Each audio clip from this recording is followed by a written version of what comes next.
he does stream incredibly late. Oh, it's brutal. My poor little bedtime. You know what? Sleep is for the weak. We don't need it.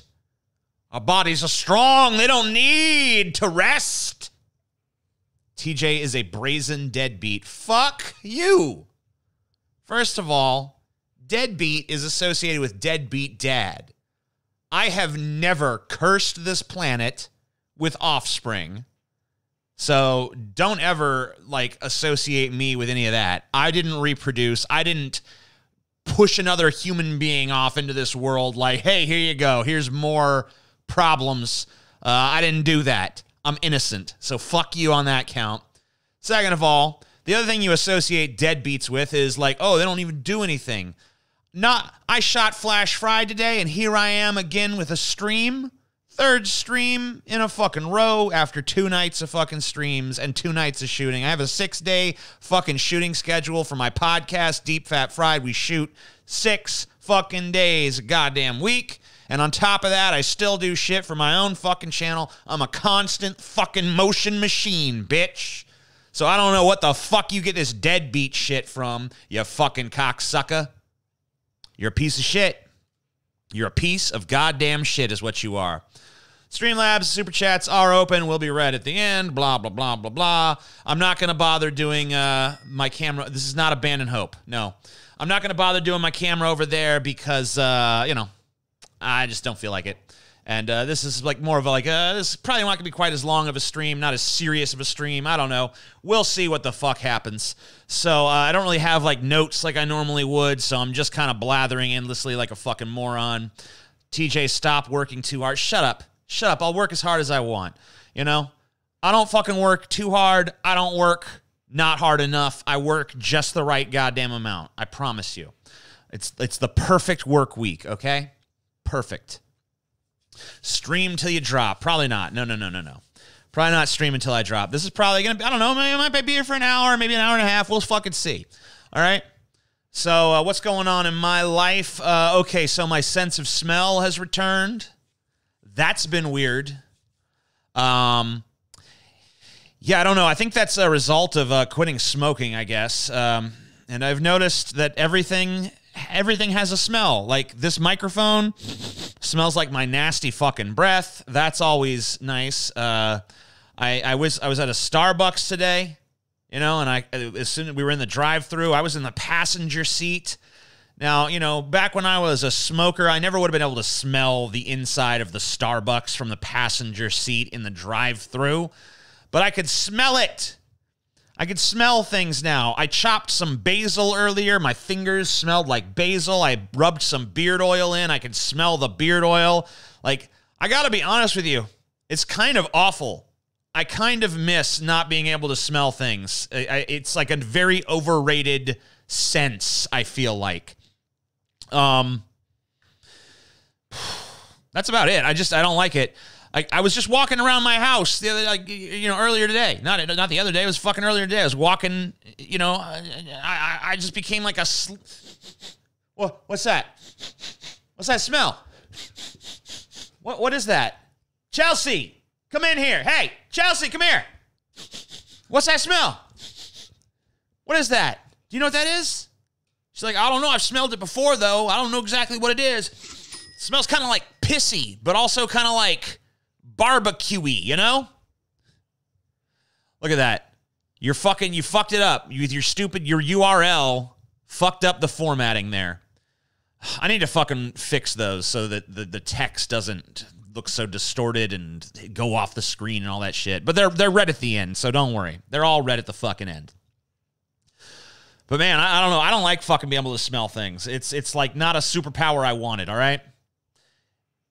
Smell is not overrated by job. What the hell does that mean? Anyway, Starbucks, yeah. I've been going to Starbucks, I guess, a little bit lately. I was kind of eating the sandwiches here and there even. Going there for drinks, especially this week when I forgot to stock up on more Red Bull. So I've been going to fucking Starbucks. I used to be really anti going to Starbucks because I thought it was fucking pretentious garbage. But I've realized that basically Starbucks is nothing more than a fast food place that, puts on airs. So now I'm kind of okay with it.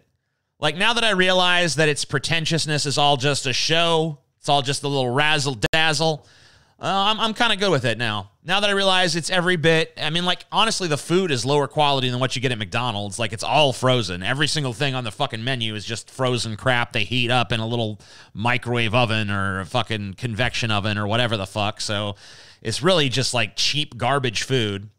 Well, it's not cheap for you, but it's ultimately it's cheap garbage fucking frozen food.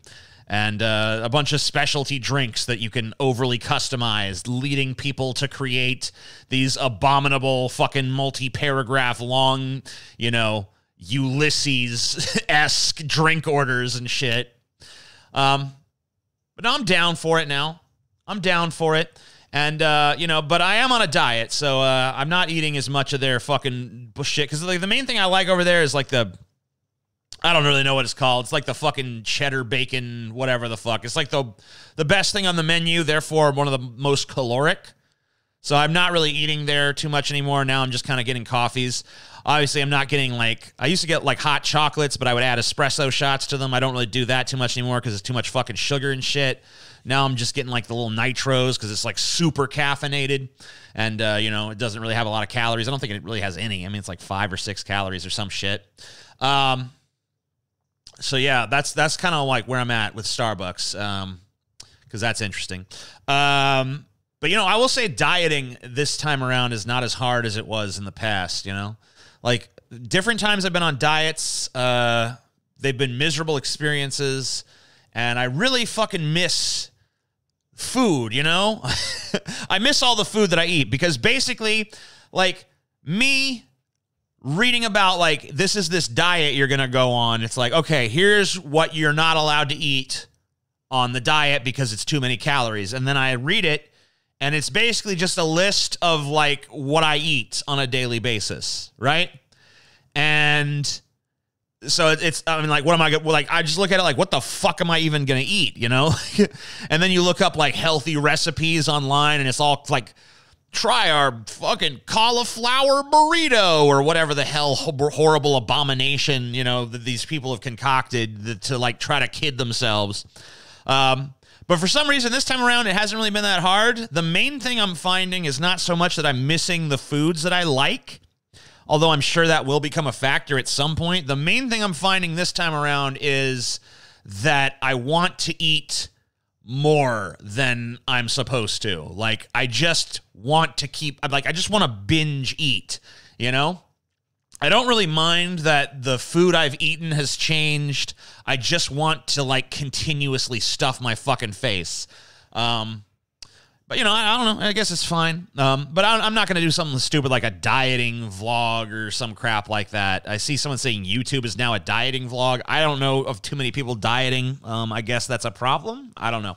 But I'm dieting, and I'm going to be fucking... I'm also working out. So I've quit smoking. I'm dieting, and I'm lifting weights. So pretty soon, I'm thinking a couple weeks, 2 or 3 weeks from now, I should basically look like mid-80s Arnold Schwarzenegger.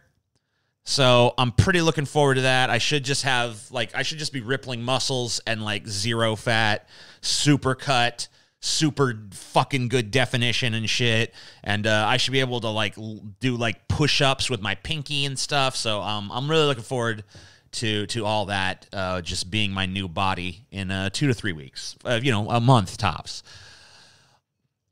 How about being fat, right? Huh? Why can't you type, bitch? Is it you that, can you not type or can I not read? That's what I'm trying to figure out right now. Yeah, I'm just trying to figure that shit out, man. Anywho, I know that you didn't probably sign up to just listen to me ramble on pointlessly about bullshit. You fucking probably want me to actually talk about something at some point. So I thought I'd talk a little bit about the last stream I did with Howard Bloom. I had a stream with my old buddy Howard Bloom, author of 7 books, including probably most notably The Lucifer Principle, principle. I feel like I said that weird. The Lucifer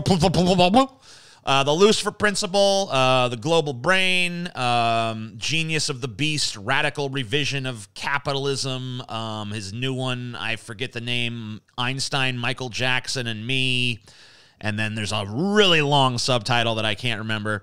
Anyway, he came on my stream. We talked a lot back in the day. There's a shit ton of videos of me and him on my channel. I think there's even a playlist somewhere on my, my channel page. I don't know if it's complete or not because I haven't really updated my playlist in a while. But there has been, I obviously have not talked to him for a while. It's been probably, I don't know, has it been a year? I don't know. It's been a while. And we had a conversation that I feel like there was some stuff he said that people kind of got on me for not pushing back harder on. Now, there was stuff that I kind of knew I was going to get into when, like, Howard was on. I mean, like, I knew he was going to fucking defend capitalism because he has an entire book defending capitalism, and of course he's going to fucking touch on that. I didn't really feel like I needed to push back too hard on that because you know where I stand. You know where he stands. And his arguments are pretty standard kind of stuff there, I feel like. I don't really feel like he's bringing like some crazy thing to the table. It's a pretty standard defense of capitalism. Like, oh, it's done so much material good for us and all that. And, I let him know I disagreed, but I didn't really push back too hard. I didn't really feel like it was something I needed to. But the thing that I think a lot of people really wanted more pushback on was like the super nationalistic sort of stuff around Israel and like him calling Israel like his second country and just like being like super fucking ultra like pro-Israel to like this weird like irrational I think level where it's like you hear Howard Bloom talking and he sounds like yes, a reasonably intelligent human being, yes, oh, a lot of interesting ideas, okay, yes, understandable, and then oh, I disagree with that, but okay, it's kind of like that. And then he gets to Israel and it's like, whoa, what the hell? Who's this new person and what have they done with the reasonable guy I was listening to a moment ago? And, there was like a kind of a thing like, why didn't you push back harder on that? And it's because I think it would have been worse for me to push back on it, simply because I'm no fucking expert in geopolitics. I really don't know a whole hell of a lot about what's going on in Israel or the history of Israel or the key players in Israel or any of that stuff. So, yeah, I could have been like, I don't know about this Israel shit, Howard, but he would have fucking spit all these facts and figures and, policy wonk shit at me. And I'd have been like, okay, well, I guess we just agree to disagree. And it would have looked really weak and lame. So I didn't really feel like it was my place to push back on there. But because I platformed those views, I do feel like it's incumbent on me to fucking put the other side out there to whatever extent I can, or at least to get Howard in front of somebody who is going to push back harder on those views. So I'm working on doing that. Howard's already agreed to talk to anybody anytime, so I'm, of course, working on getting Howard in front of somebody who knows a little bit more about Israel than I do to kind of give you the other side of the story on that one, beyond just Howard's rosy picture of, like, Israel as the wonderland of happiness where everyone just holds hands and sings Kumbaya and it's a wonderful place and everyone there is pure good and has never done a wrong thing in all their days, and all of their political policies there are wonderful, and all of their foreign policies and the way they treat other countries is wonderful, and the way that they treat Arabs is just perfectly fine, and everything's fine and dandy and smiles and roses. And hey, yeah, maybe they don't treat Arabs the best, but you should see how Arabs treat Jews in their countries, therefore whataboutism, it's fine, it's wonderful, it's great.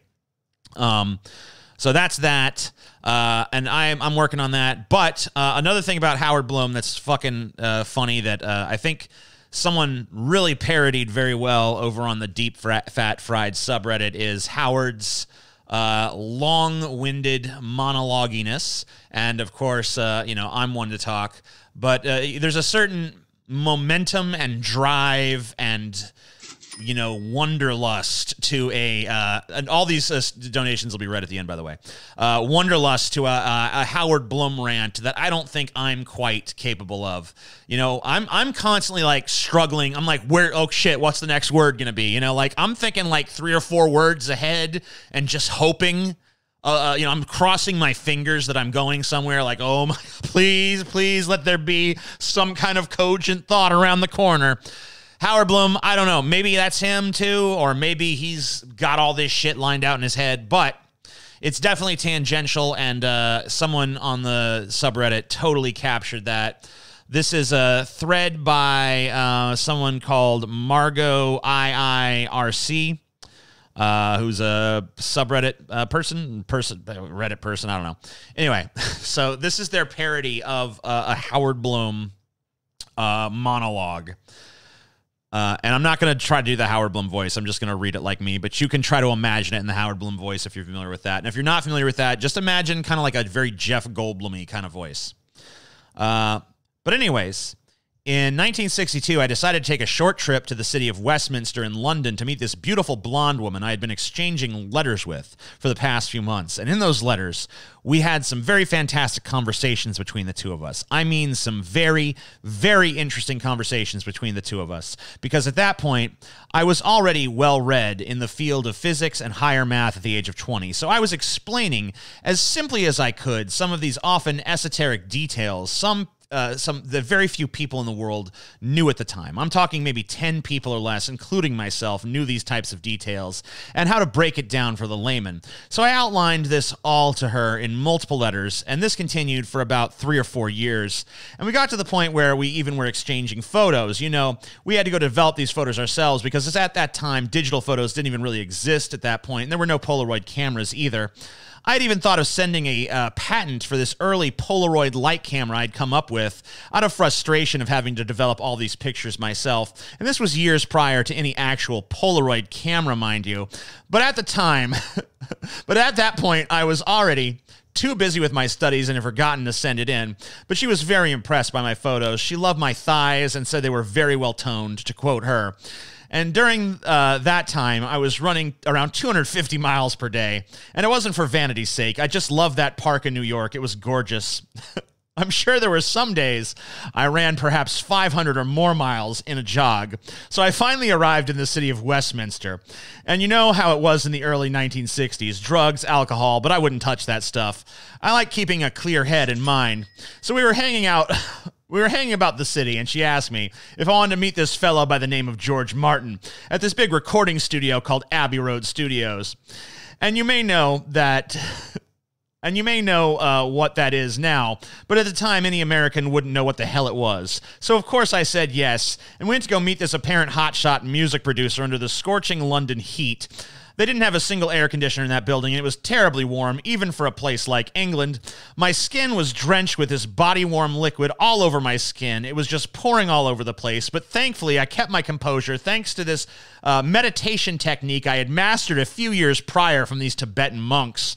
You could pour boiling oil over their skin and they wouldn't flinch one bit. So after a couple of minutes chanting, I really couldn't tell you how hot it was in that studio, so we exchanged niceties between the two of us, Mr. Martin and I. And he asked if I wanted to listen to this new band they were forming, and they just signed some months prior. So I listened to this lovely song called Love Me Do, and they had just brought in this drummer. I guess they were having some issues with the old guy, and it was during this recording session, and I knew that drummer was going places and going quick. I was thoroughly impressed by the man, and I knew Martin was still lukewarm about the guy. I talked the drummer up to him, but it didn't really look like it got through. I almost told the drummer, who was at that point we know as Mr. Ringo Starr, that he should dump these bums and start his own career. He had all the talent and then some, but sadly, or I guess not so sadly, I was too distracted discussing with George Martin whether or not falafel originated in Israel. I mean, of course it was, but he didn't believe it. That's a whole other discussion in itself. But to keep things short, it was in that moment I realized three very important things. This band was going to be big, Israel has a right to its land, and Donald Trump was going to be the worst president in modern U.S. history. Yeah. So for those of you who are familiar with a Howard Bloom rant, this is not, it's not perfect, but it's close enough to be hilarious to anyone who's listened to the man talk. 4 out of 10 Howard parody, says one guy. I don't know. I think it's at least a 6.5 out of 10, maybe even a solid 7 out of 10. I think that the closing remarks here really tie the whole thing together. I guess I've got no idea who this guy is anyway. Like I said, just imagine the voice of Jeff Goldblum. Or just go watch my previous stream and see, judge for yourself. So I don't know if anyone gives a shit. I don't know if this is of any, I don't know if this concerns anybody. A few days ago, I was doing a stream. And I don't know if it was a patrons-only stream, because I do those sometimes, or if it was a public stream, or it might have even been the stream Chelsea was doing last night. I don't know. They all kind of bleed together. Might have been a fucking, I don't know what show it was. It was some kind of show, and there was people, and they were chatting. And somehow the movie The Invisible Man came up. Not the original, the recent 2021. Or maybe it's 2019. I think it's 2020. The one with Elizabeth, what's her name? Moss. Yes, the Elizabeth Moss. The Elizabeth Moss Invisible Man. That came out, I guess, in February. Howard Bloom is on Joe Rogan also. That's true. He was also on Joe Rogan. So I was watching. I watched that back when it came out. I don't know. It was probably in March that I watched it, or maybe it wasn't fucking February. It doesn't really matter. But I saw it, and somehow it came up in conversation. I think, albeit briefly. And somebody in the chat. I'm actually pretty sure now that this was last night on Chelsea's stream on Chelsea's channel, because she did a stream for about 2 hours and 44 minutes. And someone said, she mentioned The Invisible Man for some damn reason. I think she mentioned it in the capacity of saying that the ending sucked, or that she was disappointed by the ending of the film. And somebody in the chat said, honestly, Hollow Man is the better Invisible Man movie anyway. And I had not seen Hollow Man since around the time it was released. But I do remember thinking it was better than I thought it was going to be, so I decided I'm going to check out fucking Hollow Man again. I'm going to go rewatch Hollow Man. Also starring a blonde woman named Elizabeth, strangely enough. You got Elizabeth Shue back in the 2000s Hollow Man. You got Elizabeth Moss in The Invisible Man for 2020. So blonde Elizabeths just seem to work in these movies every 20 years. It's like a cyclical thing. And because I wanted to know, I was kind of curious, which of these films actually is better? Now, does anyone give a shit about this? Before I fucking even bother yammering, just give me, like, if you give a shit about this, type 2 in the chat. If you don't give a shit, type 1. So I know, maybe, because I can just skip right over whatever I'm going to fucking say here and just not even fucking talk about it if nobody gives a shit, because, I don't want to fucking trouble you guys with a bunch of fucking nonsense you don't give a flying fuck about. You know what I'm saying, man? You know what the fuck I'm saying? I don't feel like troubling you guys. I don't feel like darkening your doorway with bullshit. Okay, I see a 2. I see another 2. See if we get any 1s coming in. I'm sure we'll get some 1s. I just want to know if the 1s outweigh the 2s. 2s if you care, 1s if you don't. I'm seeing a bunch of 2s, so I'm thinking people give a fuck about this for whatever reason. I see 1-1. Mostly 2s. Okay, the 2s have it. We're going to go with this. We're fucking pursuing this course. This is the course is laid in, trajectory's fucking set and shit. So, Invisible Man versus Hollow Man. I don't know if I should fucking, like, how should I approach this? Because I didn't plan this out. I don't have a fucking, like, thing laid out in front of me. So I don't know. I'll do it like this.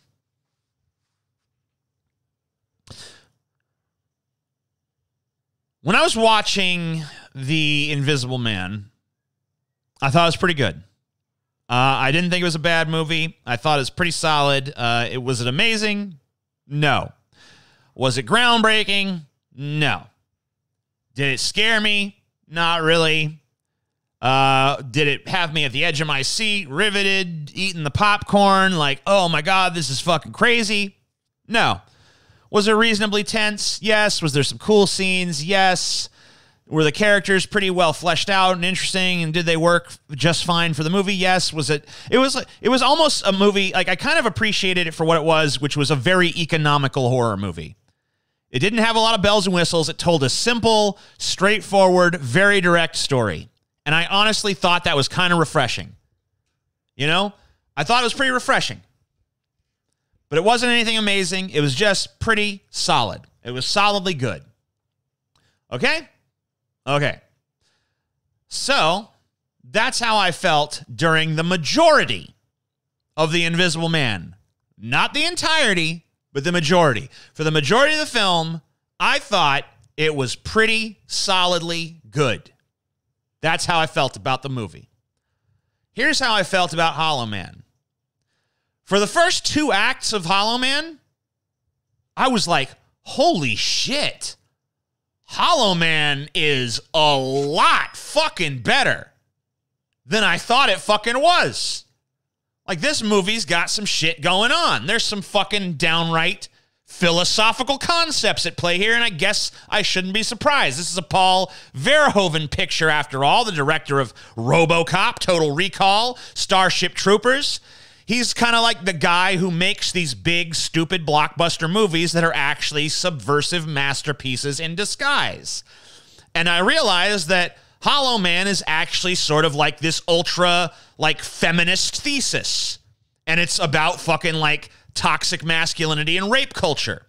Now, I don't necessarily agree with everything the film has to say about those subjects, and in fact, I think the movie's a little bit misandrist, if I won't be laughed out of the room for saying so, because, like, the premise is literally like, you know, take your typical rape-joking man, make him invisible, and holy shit, first thing he does, let's rape!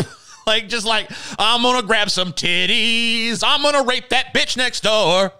Like, that's, like, no fucking, like, maybe, like, 5 minutes of, like, oh, I'm conflicted. Yeah, who's gonna know? I'm invisible. Ha ha ha, rape time!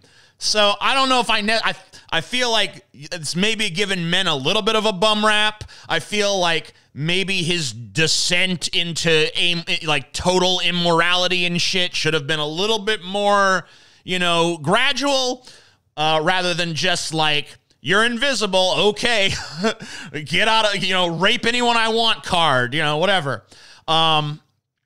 So that, I guess I was a little bit like, but, you know, okay.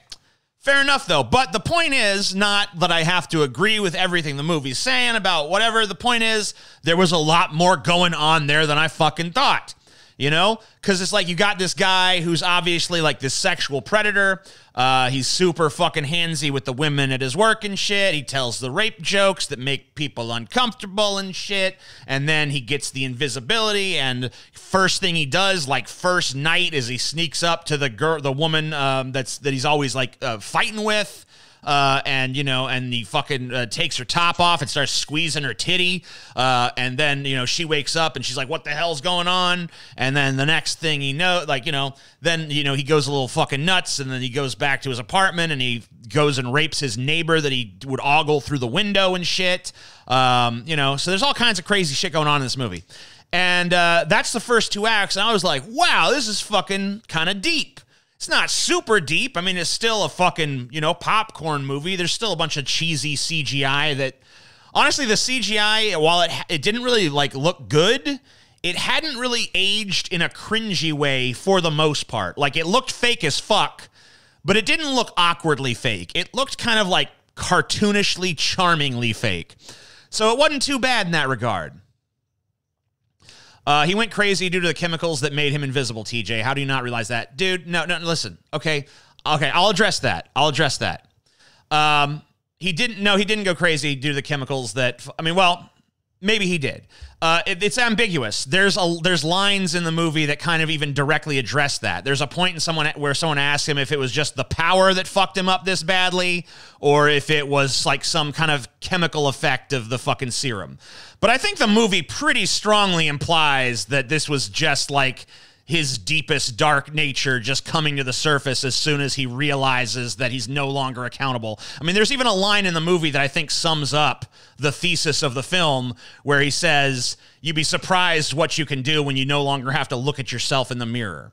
I think that's really the central linchpin of the fucking film. Now, you can disagree with my interpretation, but that's my interpretation. Fuck you if you say otherwise. So, first 2 acts of the movie, pretty deep, meditative, contemplative, still kept it going, still kept it actiony, still kept the fucking thrills coming, still kept you shoveling the popcorn in your mouth. Paul Verhoeven's very good at that. He's very good at giving you a fucking good blockbuster movie, but at the same time, there's some deep subversive shit going on, so you don't have to totally turn your brain off. You can actually leave your brain on and still enjoy the fucking movie. So that's a Paul Verhoeven movie. But then, in the third fucking act, it turns inexplicably into just the dumbest, most generic fucking slasher movie premise you could fucking imagine, where it's just like, uh-oh, we're locked in with the Hollow Man. The oogly boogly's coming to get us. I'm fucking Hollow Man, bitch. Die. You know? And the last 30 minutes of the movie are just that. And everything, it's just like every fucking like thematic element of the movie and like all the fucking, you know, subplots it was juggling and all the psychological intrigue just vanishes right the fuck away from the script. Just like, that's all gone now. Now it's like fucking Invisible Jason or some shit. So here's the thing, comparing fucking Hollow Man to fucking Invisible Man, okay? Invisible Man also goes to shit. It also goes to shit. And it goes to shit in a very different way. It doesn't like betray its themes or turn off its brain. What it does is it takes what was up until a certain point a very simple, direct story and then throws this dumb fuck twist in it that makes zero fucking sense and just adds unnecessary runtime to the length of the fucking motion picture. And the last 10 minutes or so of the movie are just fucking unnecessary, boring, plotting, dumb, but don't really betray the theme or anything. But they do kind of sour the experience. So, what is better? Is a movie that was actually pretty fucking dope, but had a total fall on its face third act the superior film? Or is a movie that was solid 90% of the way through, but then faltered pretty badly at the very end? Because I think overall, so here's the rundown here. If Invisible Man had ended when it should have ended, which is with the Invisible Man dead in the hallway, then I would say it's a pretty solid movie, like across the board, start to finish, solid film. Not amazing, like solid, like 7.5 out of 10, we'll say.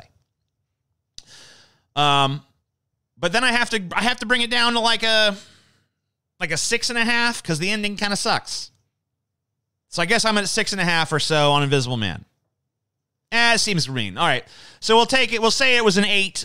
We'll say it would have been an 8 if they'd ended where I wanted it to, and because they didn't, it's a 7. That's where we're at. 7 on that one. But here's the thing. This motherfucker here, I was at like a 9 for the first 2 acts of the movie. Like, holy shit, I was like, what, popcorn. I didn't really have any popcorn because I am on a diet and shit. I don't even like popcorn anyway, but you know, get the idea. It was an entertaining movie. It was up there. But then that last act was such a fucking piece of dog shit. I think ultimately, even though I enjoyed the first 2 acts of this movie more than I enjoyed any part of Invisible Man, I gotta say, overall, I think Invisible Man's a better movie because, you know, even though they both drop the ball in the final act, this Hollow Man drops it a lot sooner and makes you deal with a lot more stupid bullshit, and it feels way more like a slap in the face. So I gotta say, at the end of the day, I think Invisible Man is better than Hollow Man, but the first 2 acts of Hollow Man are better than Invisible Man if you just take them on their own. There you go. That's my take, motherfuckers. I'm going to go ahead. I have a few more topics I want to talk about, including this fucking Goya shit. But I think we'll take a moment to go ahead and read some super chats and Streamlabs and shit. Yeah, it's about time. We've been here for fucking 35 minutes or so. I think we could fucking get away with reading a few Streamlabs super chats and stuff. Don't you? I do.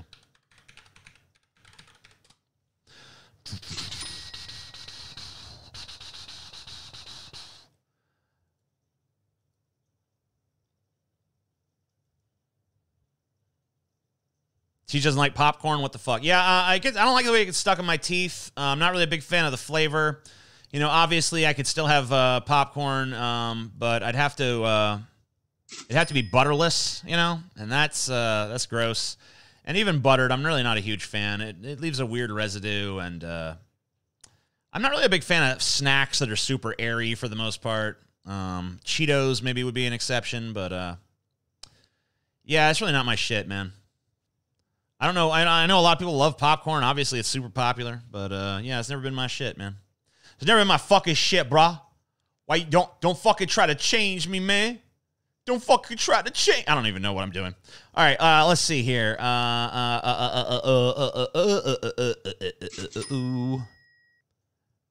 That's one of my. I think that might be my favorite butt gif I have. I don't know. So round. Anyway, let's see. All right, let's read some fucking bullshit from you guys, from you gentlemen, from you scholars. Okay, here we go. So, a lot of Streamlabs. Do It Live gave $5 and says, is this Abandon Hope? Which I already answered on the stream, but the answer is no.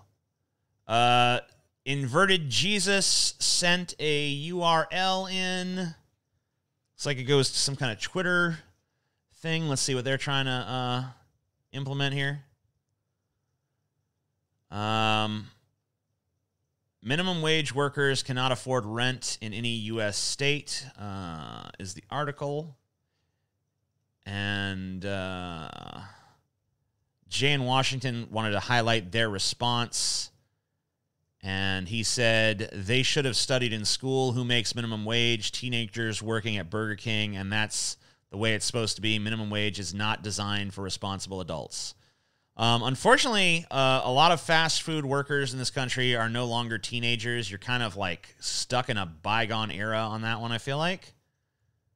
I think the average fast food worker is now like in their 30s. I could be mistaken about that, but I know that this idea that it's all like teenagers in high school doing these jobs, kind of like a holdover from a bygone time. That's really not who's working at the fast food places anymore. And like, honestly, how does that conception still exist? Because like, I mean, I can tell when I go to a fast food place myself that the person at the fucking window is not usually a teenager anymore. The person at the window now looks like they're about my age. So I don't know how this like myth it persists that it's like, oh, it's just teenagers working there. But I will say that there's not too many people anymore that are working at minimum wage because most places realize they have to pay a little bit more than that to even get employees at this point. But yeah, I still think raising the minimum wage would be a fucking good idea. Anyway, let's answer some more here. Benjamin Fowler gave $6.66 in a tribute to Satan and said, hey, TJ, I've been watching since 4th grade, and I just graduated high school. Thanks for teaching me how to always be myself, even if I'm outnumbered. Yeah, fuck the world, man. Fuck those motherfuckers. I don't really think that people should be watching me in 4th grade, though. I think that maybe, I don't know. I mean, obviously, whatever. You've already been corrupted, but yeah, I don't really consider this channel like 4th grade material. Then again, the name of the stream is Patriotic Fart, so what did I really expect? Degenerate Liberty gave $10 and says, this is the beginning of Fart LLC. Oh, sweet. Sergeant Carter gave $11 just to fucking one-up Degenerate Liberty. Are you going to take that, Degenerate Liberty? Send in your $12 now. This guy says, or I guess I shouldn't assume it's a guy. It might be a fucking chick. Been watching you for years. Your videos helped me realize I was an atheist all the way back in 2010. Thanks for the years of entertainment. No fucking problem. Kalambabesh gave $4.20 in a tribute to... Damn. What's the worst U.S. city you've been to? Oh, fuck. Probably, I don't know, man. Keokuk is pretty bad.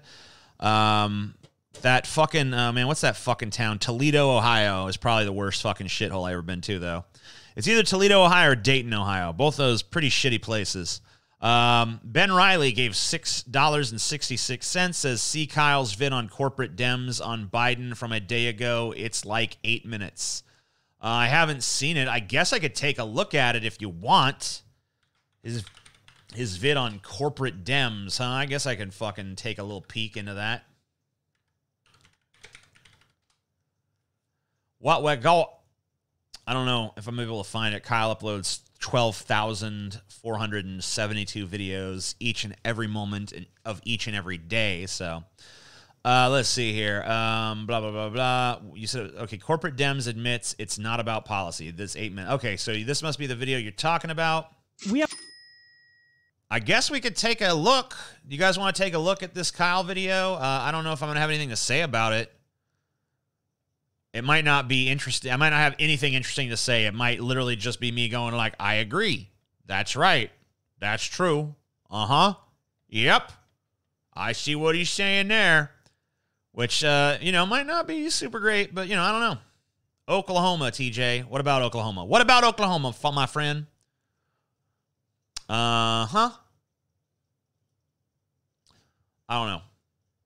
I guess we could take a listen, and if we put it at double speed, it'll only be 4 minutes long. So I think we can get away with that, right? Hopefully Kyle won't get mad about me stealing his content. And, you know, and we could chill. We could just look. Let's see what Kyle got to say about them damn old corporate Democrats now. Let's hear old Kyle talk about them dang old corporate Democrats, y'all. Oh, yeah, he gonna tear him a new one. Yeah, I'm pretty loud. I'm going to lower my volume down a little bit. All right, now, Kyle, what you got to say about them corporate Democrats? I have a problem.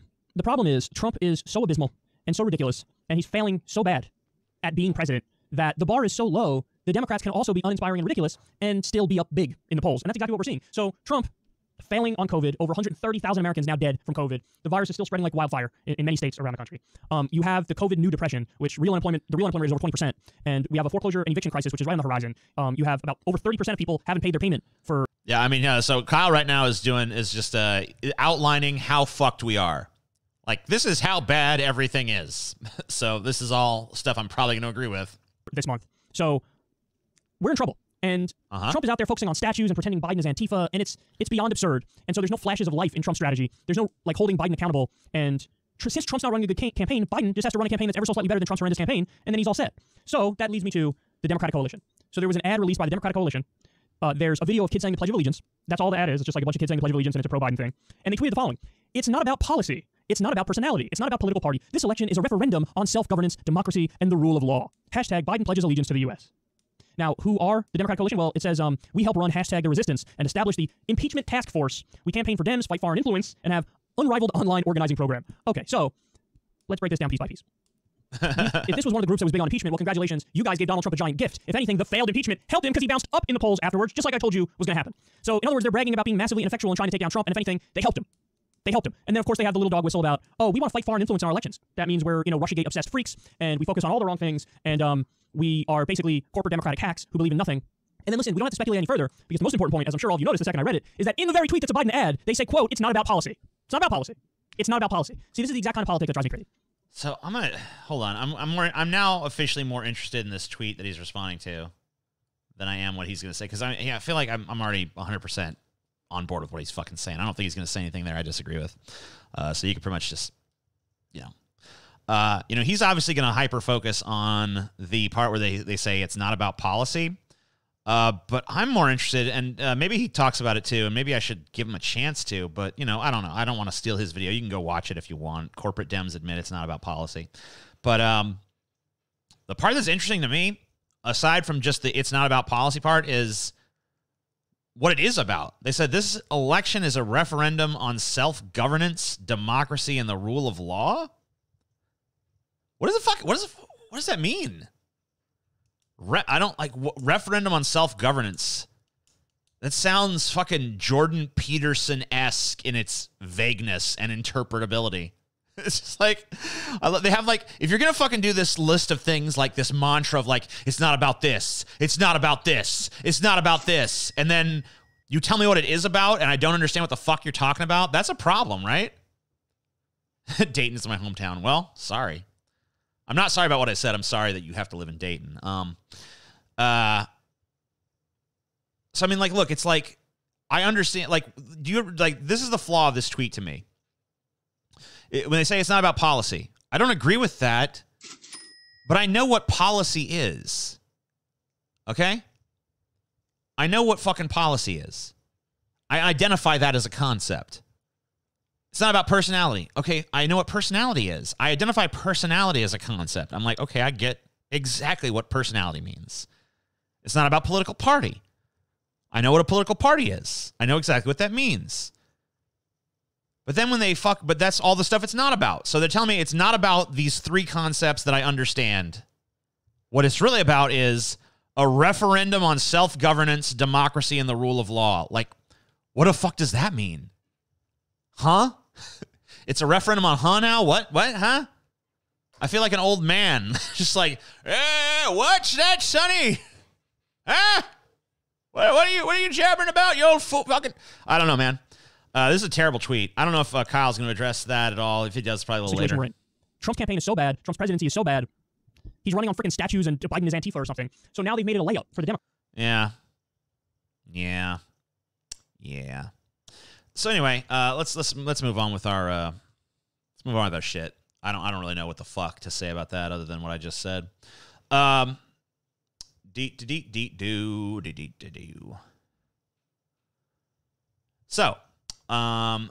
Spinosaurus aegyptiacus, which is, he's always fucking been super generous.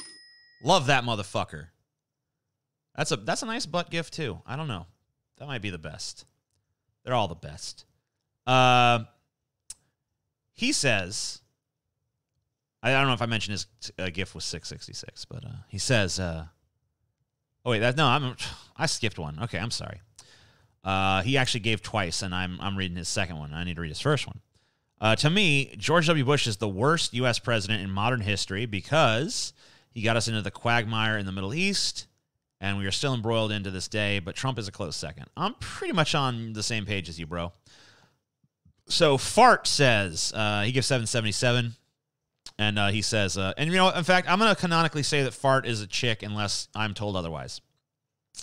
Fart said, Fart gave 777, and she says, "Is Johnny Depp hot?" Johnny Depp used to be hot, and I think now he's sort of looks like bloated. But now that I've seen how Amber Heard shit in his bed, I don't really blame him.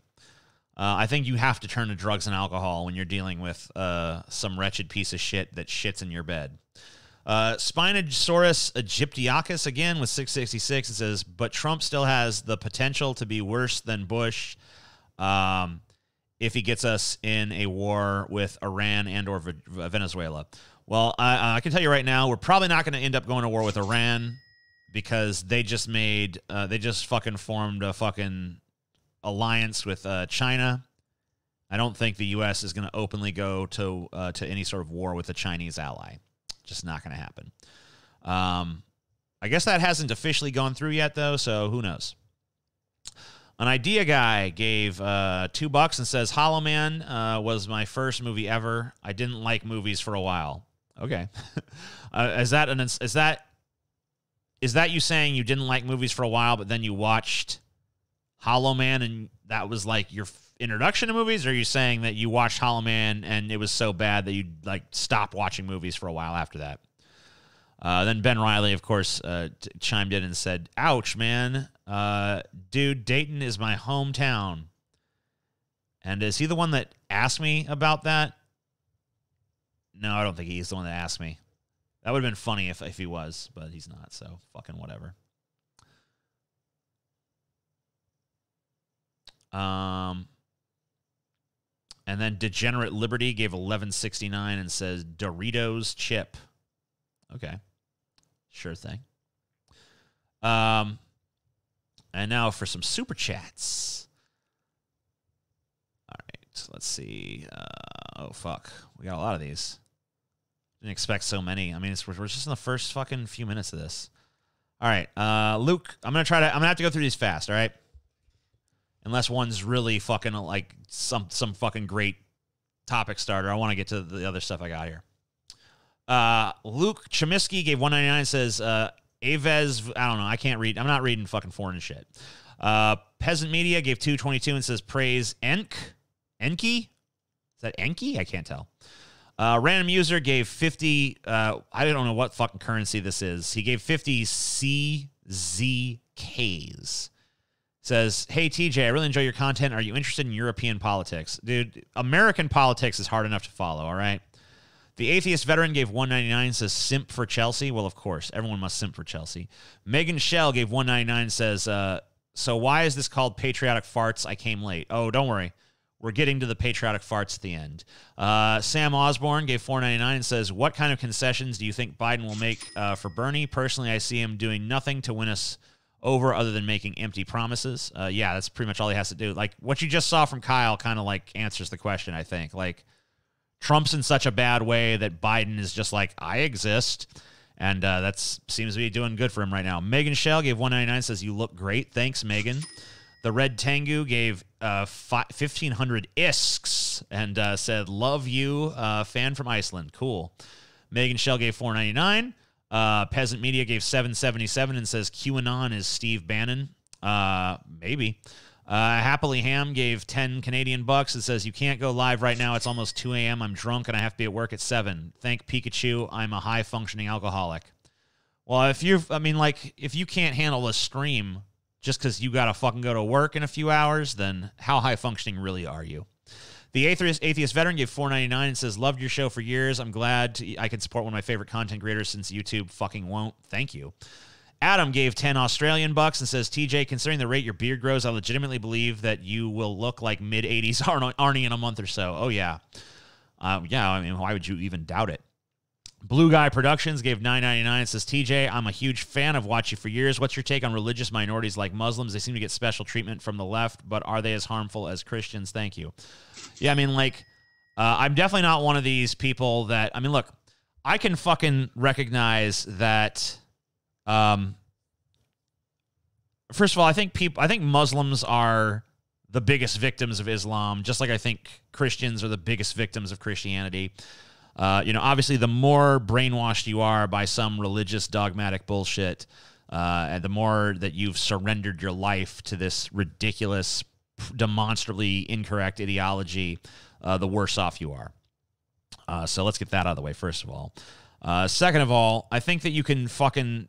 I don't think it's a difficult balancing act to say, like, hey, Muslims should be treated fairly, Muslims shouldn't be discriminated against, but also at the same time, hey, there's like ideological problems with this fucking life philosophy, this religion, whatever the fuck you want to call it. And sometimes it can lead to some bad results. Honor killings, obviously, not great. And, I could go through a litany of fucking shit that Islam has done. And, of course, but it's like, it's hard because there's all sorts of other fucking, factors mixed in, There's cultural factors and there's economic factors and there's fucking like imperialistic factors and all this other shit. Just like if you're looking at Christianity and you start fucking talking about all the shit Christianity's done, like, the fucking Salem witch trials or whatever the fuck. You could point to that stuff and, you could always find like, oh, well, there was other factors that went into that. Even if you want to like be less, obscure with it, like less like, we don't have to, if you want to just go to the present day, like talk about like abortion and, issues like that where like the religious right kind of is the main ones pushing this pro-life agenda or this anti-choice agenda. I feel like there's other factors at play besides just the religion, but the religion certainly makes it easier, and it certainly gives people an excuse to just plug their ears and go, well, it's the will of God. It's the will of God. It's the will of God. So I don't need to think about it anymore. I don't need to have like secular reasoning. I don't have to actually like, have reasons that are based in reality because I can just invoke God. Every time that, I'm backed into a corner, I just say, listen, this is God's will. We just don't understand the will of God, and who are you to argue with God? Any fucking philosophy of life that enables someone to do that enables them to just default to like, well, God or whatever fucking the great cosmic, boogly woogly, says so-and-so, that's always going to be dangerous because you can justify anything with that. So yeah, I think there's problems, and I think there's problems with any religion. But at the same time, I can recognize that there's persecution can happen as well. But I think ultimately I'm in favor of abolishing all religions, as well as all cultures and a bunch of other shit too. So where were we? Blah blah blah blah. I lost my place. Beard, yep. Huge fan, yep.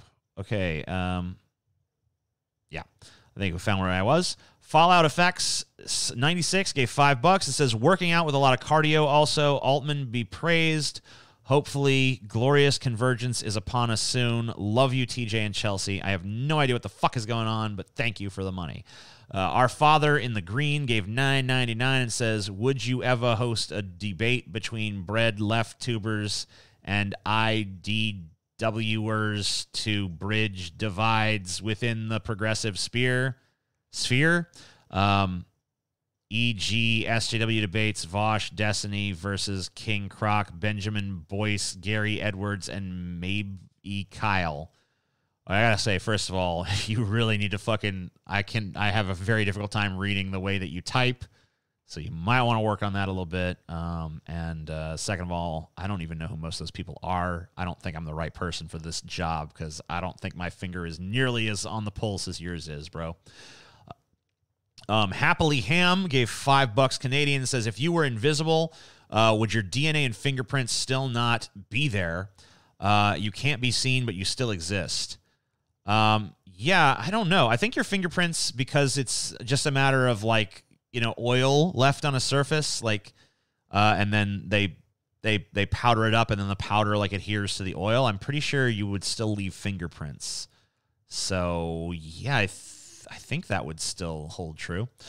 I also don't really think that you could truly be in, like, because there's so many dust particles and shit in the air. I feel like you would just accumulate that shit like wild and still be at least hazily visible to others. Heinrich192 gave $10 and says, great talk with Howard the other day. How did you meet and come to be friends with him? Well, we met when I read his book, The Lucifer Principle, when I was about 18, 19 years old. And it was pretty influential on me, and I thought it was a really interesting fucking book with a lot of interesting concepts in it.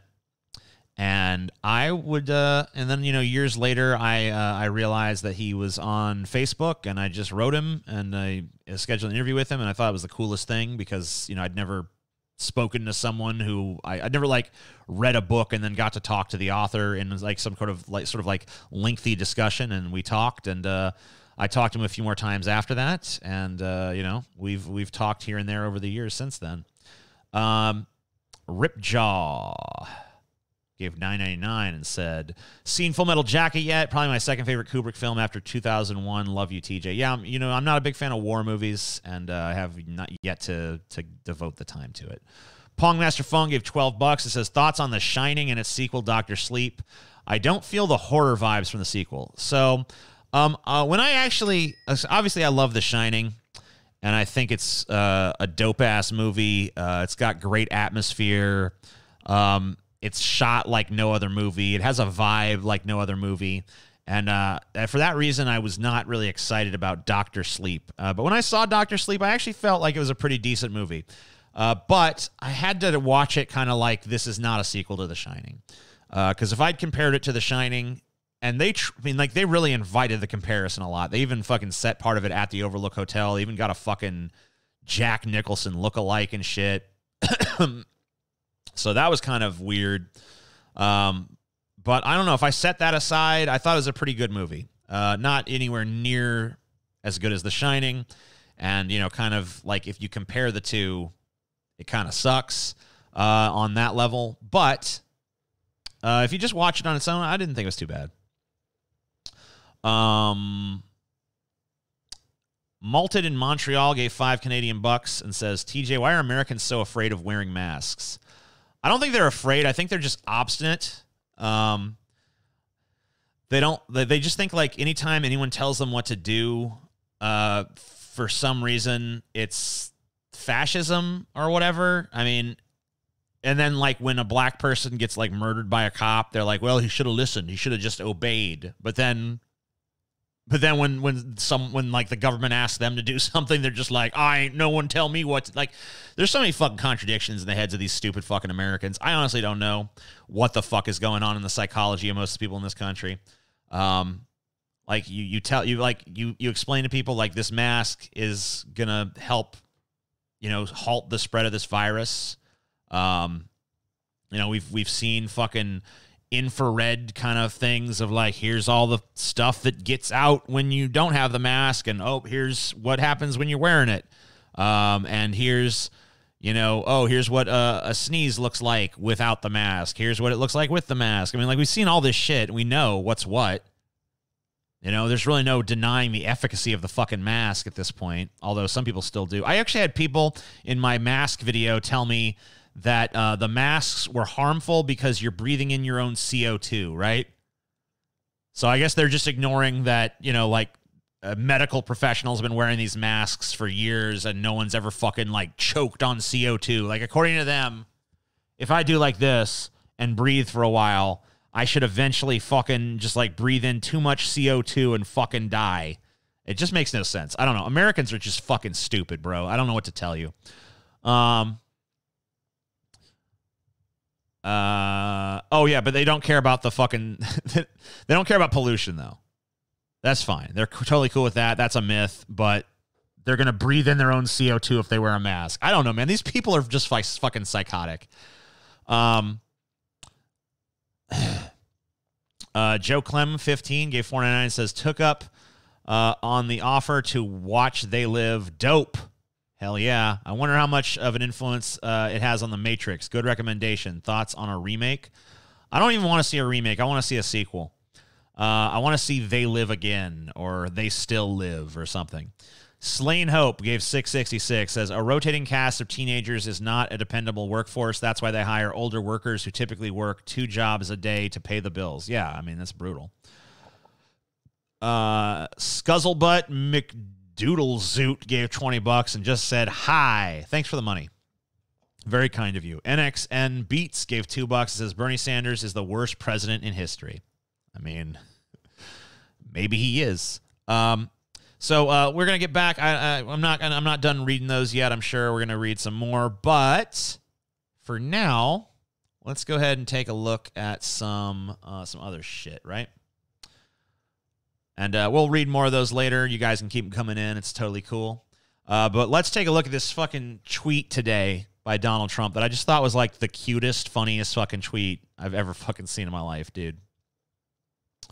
This is Donald Trump tweeting about Joe Biden. Joe Biden and the radical left want to abolish police, abolish ICE, abolish bail, abolish suburbs, abolish the Second Amendment, and abolish the American way of life. No one will be safe in Joe Biden's America. Oh my God, dude. Donald Trump talking about this fucking center-right status quo, no ideas, no policies, little bitch of a candidate, Joe Biden, who's so fucking married to establishment mainstream politics that I think he literally said at one point that if Medicare for All passed, he would veto it. He told his donors behind the scenes, nothing will fundamentally change if I'm elected. We just saw that he's got surrogates tweeting out that he's not about policy. And Joe Biden's not even running on any policies, for fuck's sake. He's basically just running on this, like, we need to restore dignity to America ticket. So this is one of the most fucking, like, non-committal, no issues, milquetoast, center of the road, fucking whatever candidates that I've ever seen up for office in my entire fucking life. Joe Biden doesn't have a single signature issue, doesn't have a single fucking thing he's running on other than I'm not Trump. And here's Donald Trump making this motherfucker sound good. Like, here's Donald Trump threatening me with a good fucking time, dude. Joe Biden and the radical left want to abolish police. Awesome. If that was true, that would be awesome. Yeah, let's abolish the police. Abolish ICE. Who cares? ICE didn't even exist until, like, what, 10 years ago or some shit? Who cares? Fuck ICE. Just, like, what little fucking actual functionality they have could easily be handled by other fucking law enforcement agencies. Abolish bail. Yeah, bail's fucking lame. It's unconstitutional as fuck.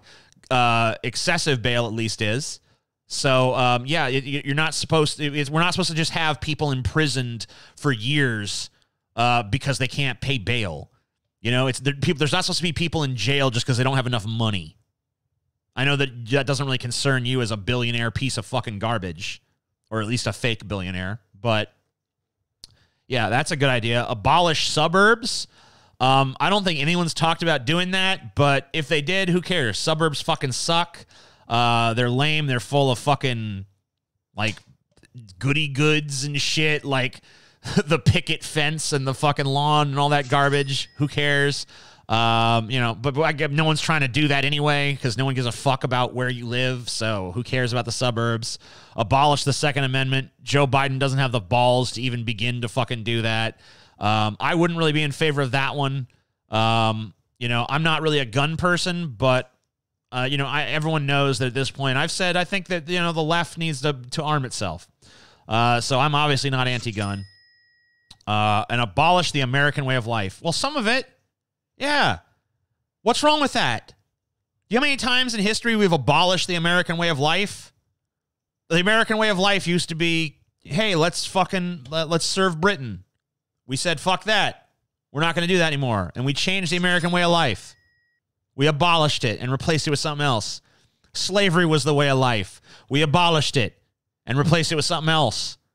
I mean, every past mistake that we've made in this country, from fucking Manifest Destiny right up through Jim Crow and beyond, has all been the American way of life until we abolished it. That's in our power to do. Like, you're basically like saying he's going to abolish the American way of life is like saying like he's going to change something, which on top of being a lie is just like, how is that negative? I mean, I want someone who's going to abolish the American way of life. Otherwise, why would I even want a fucking president? That's what we fucking elect presidents to do. Obama ran on it. Change. Did he actually change anything? Fuck no. And nothing's changed in a while in this country in a meaningful way. So, yeah, I don't know. This is a terrible tweet. Because not only is it false, but it makes me like his opponent more if it were true. It makes Joe Biden sound like some kind of fucking badass radical. He's not. He's a little pussy centrist bitch. What a dork.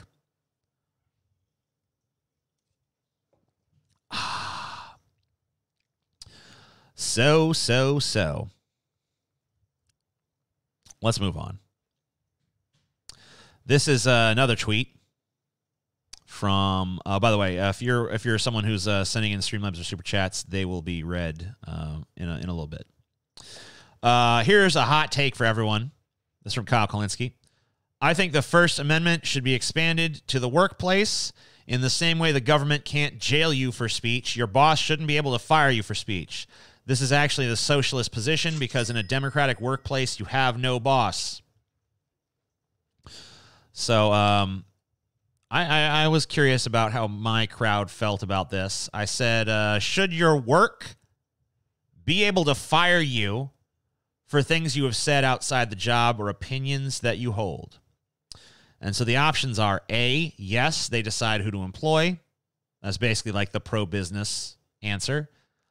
B is typically no, but some extreme opinions should be fire-worthy. So that's like, the more center of the road kind of like, we got to take a balanced approach to this kind of thing kind of answer, which seemed to be the majority answer, 54.3% of the 3,800 and so voters. C is no, their only concern should be your job performance. It's 26.1%. And D, not sure. And that was the least popular option. Most people, that was about 8.4%. So, I don't know that I have a take on this as of yet, but I thought I'd fucking talk about it nonetheless, even though I don't really have a strong opinion as of yet. I guess the main thing for me is, I haven't always considered I haven't always considered myself an outright leftist. For a long time, I went around calling myself a liberal. But it was because I grew up in a culture where, you're conservative or you're liberal. And that's the dichotomy you're given. And I didn't really make distinctions beyond that. I'm not like someone who's read, I read some Marx and, I know about Trotsky and fucking Engels and whatever the fuck else. I don't know about that shit. I don't know. I don't know what the fuck. I don't know. I'm not fucking well read. And I don't know what the fuck I'm talking about. But I know enough to know that I'm on the left.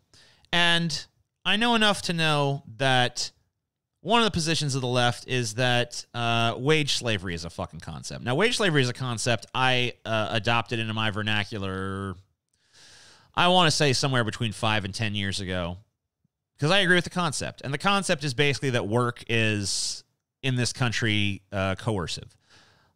This idea of you have to work to live, it kind of undermines this concept of freedom that we're always crowing about in this country, where it's like, oh, well, we got this great freedom here.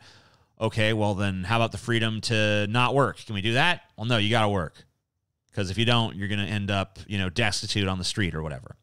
And even when you do work, you're probably going to just barely make ends meet. And, right now, a lot of people, we know that 32% of people couldn't pay their July bills. So we know that actually even a lot of the people who are working or want to work are not, making money. So it's a very coercive system that people are kind of forced into by circumstance. And, I know we can't just fix that overnight. I know that, you can't just reinvent the fucking wheel, or you could say, we got to break the wheel or whatever. But, you got to have some kind of fucking replacement.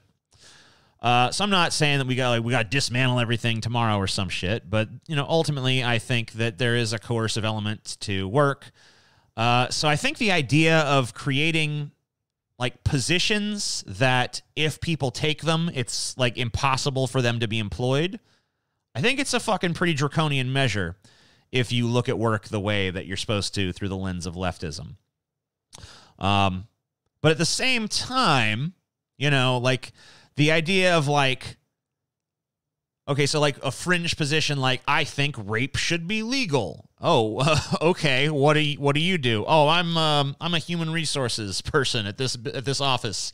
You know, it's like, oh, shit. Okay, well, is anyone really going to want to go to HR when, you know, like, hey, I was sexually harassed at work, but at the same time, they, the person who you're going to is like, yeah, rape should totally be, I fucking go to pro rape rallies every week. Rape is, you know, legalize rape. You know, it's like, what do you do? And I mean, wouldn't necessarily want that person as like, hey, this is, you know, your kid's little league coach. He thinks that rape should be legal. And it's like, oh, I don't know, man. So I think there's definitely instances where there's a pretty fucking strong impetus to want to fire someone, you know, for their political positions, you know, because there's some pretty crazy shit out there. Like, you know, would you want an airline pilot who was like a flat earther? You know what I mean? Or like a submarine navigator who's a flat earther. By the way, I actually know of a submarine navigator who is a flat earther, so that's kind of scary.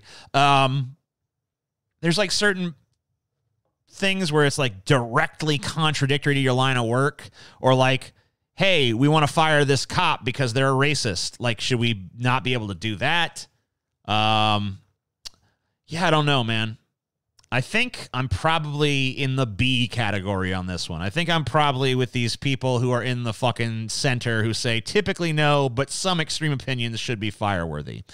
I'm definitely not in the A column where it's just like the business should be able to fire anybody for any reason, any time. Fuck that bullshit. I don't think I can go quite as far as C, where it's just like, yeah, I don't give a fuck. As long as they do their job, they can believe whatever crazy shit they want, even if it's fucking dangerous and horrible and makes them fucking a risk at their job. And I'm definitely not one of these pussy D not sure people. Well, I actually guess I am, but I'm going to fucking say, fuck it. I'm leaving the D category. I'm joining the B category. I talked myself into it. Typically no, but some extreme opinions should be fireworthy. That's what I'll fucking settle on, man. Hey, TJ, once I said good night to you and you responded to me, so I'm saying good morning to you a couple years later. LMAO. Good morning, King Crab. You lucked out again. Your greetings just always manage to catch my eye, bro. I don't know what it is about you and me. Maybe we got a connection. So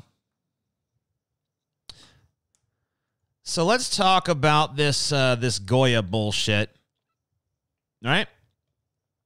So this is from the article on Goya, Goya Foods, Inc. If it's Goya, it has to be good. Sayas Goya tien qui... I can't read Spanish. Goya Foods, Inc., American company, American producer of brand of foods sold in the United States and in many Hispanic countries. It has facilities in different parts of the United States, Puerto Rico, the Dominican Republic, and Spain. It is under third-generation ownership of the Unanu family, headquartered in Jersey City, New Jersey. Okay. So recently, the Goya company has gotten into some hot water because they said, I guess the owners or the CEO or whatever, said some nice things about Trump. Goya Foods co-owner and CEO Robert Unanu, I don't know how to pronounce it, praised Trump, saying the country was truly blessed to have a leader like President Trump, who is a builder. He compared Trump to his immigrant grandfather, the founder of the company, saying, that's what my grandfather did. He came to this country to build, to grow, and to prosper. And we have an incredible builder, and we pray. We pray for our leadership, our president, and for our country, that we continue to prosper and grow. In response, there were calls from some members of the public and current and former Democratic elected officials calling for a boycott of the brand. Unanu called the boycott suppression of speech and decided to walk back his comments and declined to walk back his comments. Sorry. In response, a man from Virginia raised over $77,000 to buy Goya products and donate them to food pantries. Goya itself said it gave 2 million pounds of food to those affected by COVID-19. So, Goya, basically, most of their products are like beans and shit. Here, we can look at some of their products here if you want. Yeah, they sell like fucking beans and like some seasonings and stuff. It's all got like a fucking, you know, Latin American or whatever kind of vibe to it.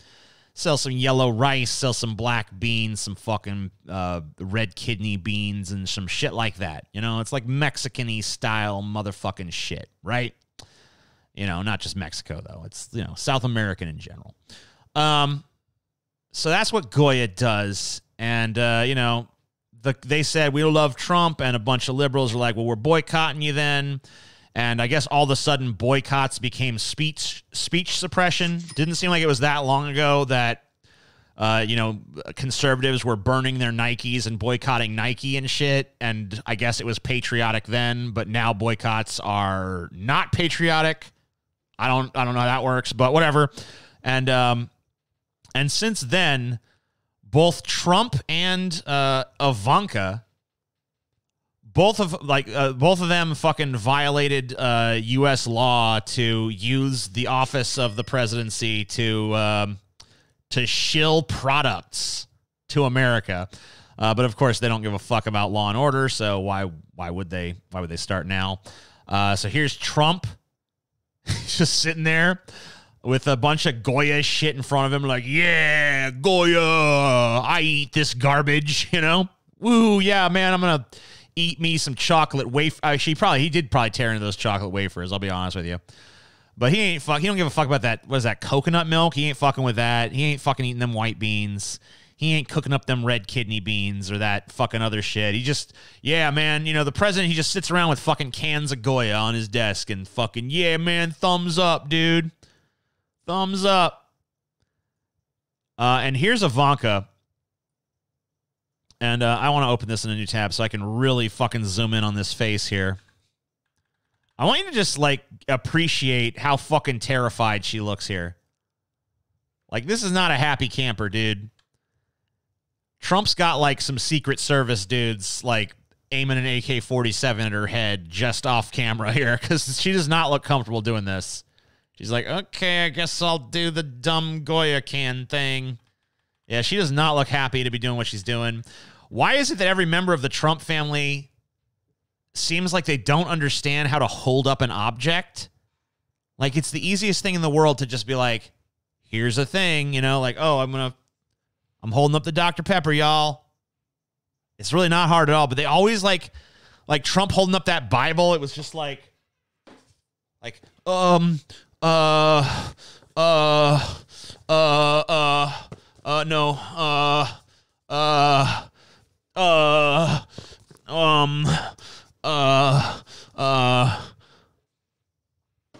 now Ivanka holding up this can, she's just like, it's a can, I guess. What the fuck, man? It's like, it's holding something up. It's really not hard. Look, anyone can do it. Look, I'm holding up a can. I'm holding up a pen. Woo, pen. It's like, what the fuck is the... I don't understand why it always looks like they're really struggling to grasp this concept of, like, holding something up for a fucking camera to the extent that they do, especially coming from a family of fucking shills like they do. You know what I mean? I gotta say, personally, though, on a personal level, I like Goya brand shit, and I'll continue to eat it. I don't believe in boycotts. I think they're stupid and a waste of time. I don't think that people are unpatriotic for engaging in them. But, you know, like this idea that all a company like the amount that Trump and his administration are willing to kiss the ass of anyone who takes their side is just incredible. Like, you got a bipolar, obviously insane dude like Kanye West just throws on a Trump hat and says, yo, I like Trump. And like, he gets a meeting at the White House, and Trump's like, he's a very smart young man and all this bullshit, even though he's not. And now, because a fucking bunch of, like, some fucking Latin American bean company is like, we like Trump, and there was, like, some ineffectual, lame boycott, now Trump is, like, literally posing with their products and, like, flashing the fucking, like, used car salesman smile at us. He's trotting out his daughter to do the same. Just hold up a fucking, put on your white dress, put on your awkward, strained, you know, held at gunpoint smile and hold up a can of fucking Goya black beans and do the fucking Vanna White like, oh, yes, no, Goya can of beans. Ooh. Like, what the fuck? It's just so, like, if you're a struggling company out there, if your product ain't selling well right now, like if your stock is down, just have your CEO go out there and be like, we love Trump and we hope that he's president for the rest of time, and get the liberals and the lefties to boycott your shit, because then you can get a picture of the president himself holding it up and telling Americans that it's their patriotic duty to consume your fucking garbage. Like, he's that easy to play, corporate America. If you're a struggling company, just go out and praise Trump. Get that photo op while you still can. Convince a bunch of fucking dumb right-wingers that it's their patriotic duty to eat your fucking garbage or to buy your shit. Because it's that fucking easy. TJ, it's a move against cancel culture. How do you not see this? Oh my God, you are so dense. How dumb can you get, my friend? Pretty fucking dumb. Yeah, I understand what they're doing. I understand that they're taking a stand against the mean cancel culture. What I'm telling you is they're being played like cheap fucking fiddles by Goya. And any other company that fucking sees this should immediately seize the opportunity to play these motherfuckers just the same. Like, literally anyone out there who fucking says a nice word about Trump and has any sort of profile to their name can get invited to the White House, can get a handshake by Trump, can get a photo op with Trump, can get public support from the Trump administration, no matter how fucking dubious. Like, does anyone honestly think that that liberals and the left were going to fucking cancel Goya? Did anyone think for a second like Goya's going to go out of business or something? Like they needed this fucking big public display of support? By the way, during COVID-19, during fucking like unprecedented civil unrest, during a huge housing crisis that's about to explode, during an unemployment crisis, during, this economy is a fucking house of cards that already fucking collapsed once. It's on the verge of collapsing again. It's only being held up by stock buybacks and government-infused cash at this point. It's inevitably going to collapse with the unemployment numbers as bad as they are. And this motherfucker's worried about beans? This motherfucker's going to fight cancel culture by saving Goya beans from a non-threat? Give me a fucking break.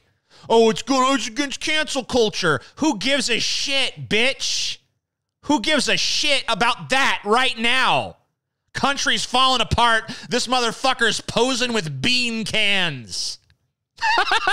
It's a fucking joke.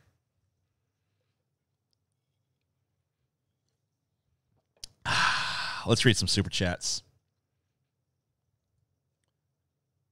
Super chat. Super chat. I don't know. Oh, I did have one more fucking grievance here, actually, before we fucking move on. So this is a black person that posted this picture. Said, y'all are clowns. You know you don't use Goya and probably never will. Y'all probably don't even season your food.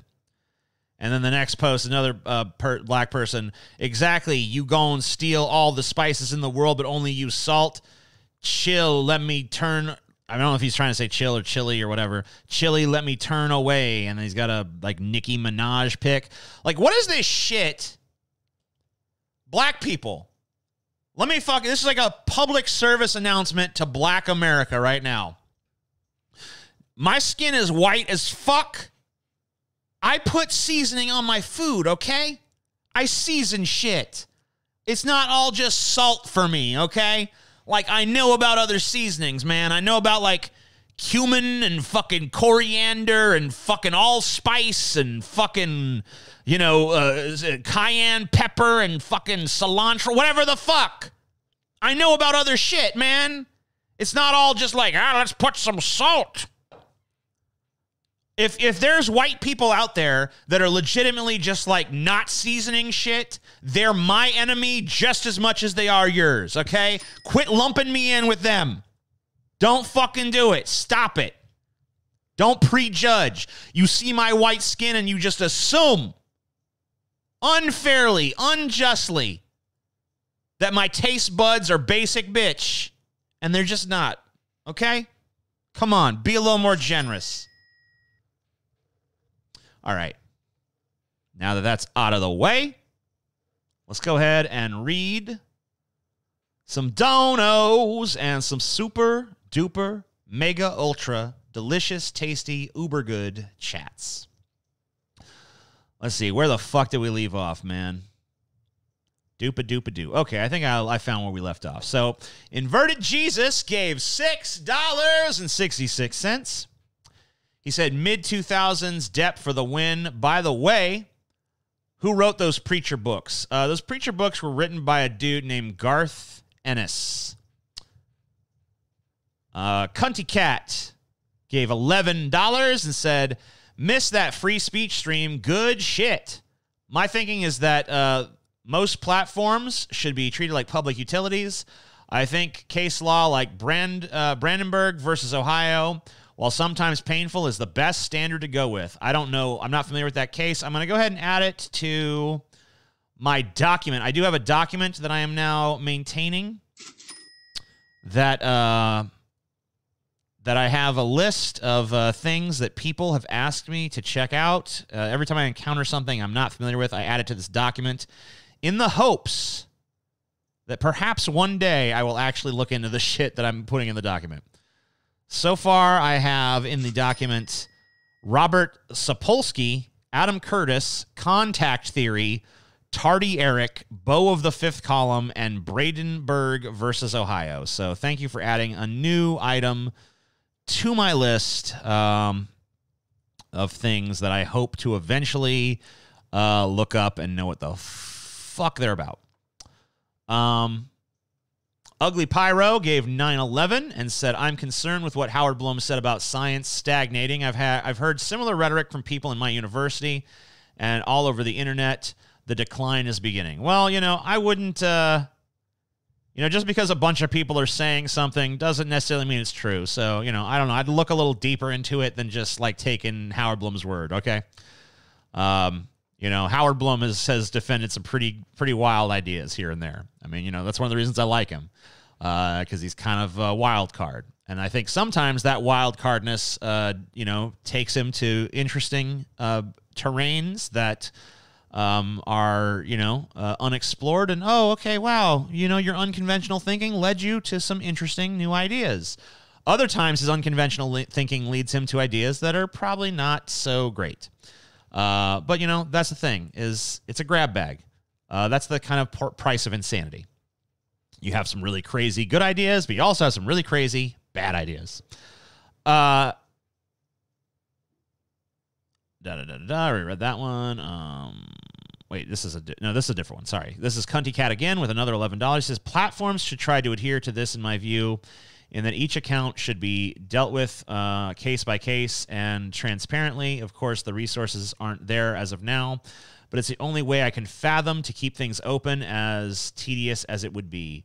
Yeah, I don't know. I'd have to look more into the solution you're talking about, but thank you for your very generous donations and for watching the stream. I definitely am interested in looking into that, and that's why I wrote it down in my things to look into document. Owen gave $6.66. Says, that last hit gave me the hiccups. Hopefully this cash will give you enough joy to offset my suffering. Oh, it does, sir. Spinosaurus Egyptiacus, the very generous donator, gave $6.66. Says, imagine thinking that Joe Biden, who is essentially a moderate Republican, is a radical leftist. LMAO. I know, it's fucking hilarious. It's so cute. Bernie Finkelshit gave $3 and said, who do you think Biden's VP? I've always believed it's going to be Kamala Harris. I've said that from the fucking beginning, and I don't know. I'm surprised it hasn't been announced yet, honestly. And will he die of old age before his first term is done? If he picks Kamala, I'll be pissed. Yeah, I definitely think that's who he's picking. I'd be surprised if it was anyone else. That's been my prediction from the get-go. I guess I wouldn't be totally shocked if it was someone else, but that's always been the one I've considered to be his most likely pick, and I've said that for months now, and I'm surprised he hasn't announced at this point, honestly. Degenerate Liberty gave $6.69 and said, Fox News said Biden has become more radical than Bernie Sanders, and I hit the motherfucking ceiling. Oh, what? Okay. Oof. He doesn't even support Medicare for all. He doesn't support free. I don't know. He doesn't. That's so dumb. Fox News is just fucking an alternate reality. Spinosaurus Aegyptiacus, man, you were fucking too generous, my friend. 666 said, also random thought, but would you have sex with Trump, visit the Mushroom Kingdom for $1 million? Dude, I could solve so many of my fucking problems in life with $1 million. I can't turn it down. And plus, you'll make more than $1 million if you fuck Trump, because then you get to write the tell-all book about what it was like to fuck Trump for $1 million. And, then you make like $20 million. So, there's a lucrative career in that. But then you have to deal with also being the guy that everyone, that's the dude that fucking got fucked by Trump, dude. You see that? So, Cunty Cat gave 666, says, I'd go with option C. Maybe this is too rosy regarding humans, but my thinking is that school/jobs shouldn't be able to fire usually ignorant people because it seems like it keeps them in an underclass and perpetually stupid and hateful. Just my 2 pesos. Okay, that's an interesting... Okay, I'm glad you said that, Cunty Cat, because that's actually an interesting fucking argument. So the idea here is that, when people are broke and poor and they have shitty education, they have stupid ideas, which I think is pretty uncontroversial opinion. I mean, I'm not saying that everyone who's poor is stupid, but there's a correlation, right? There's a correlation between being broke and having a poor education and not having... I mean, maybe you have some raw intelligence, but even if you do, it might be applied in the wrong ways and stuff. And I'm not saying that's universal in any direction. I'm not saying rich people are universally smart or poor people are universally stupid, but, there's correlations there. And I don't think that's controversial to say. If it is, fucking call me out on it, I guess. But so the idea here is, okay, so if you're depriving people with fringe ideas of gainful employment, then you're basically keeping them part of the underclass and therefore keeping them stupid and therefore not giving them any sort of upward mobility, which would probably incentivize them in a lot of ways to abandon their, ridiculous, fallacious beliefs. So I don't know. That's a compelling fucking argument. I'd have to think about it. This is the first time I've been presented with it. But it is food for thought, and I think it warrants some examination. So let's see what else we got here.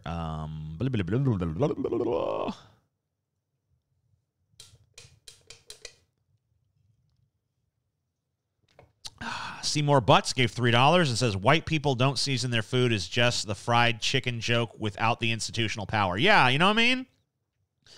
Like, if I see a black person and I'm like, that black person likes fried chicken and watermelon, I bet.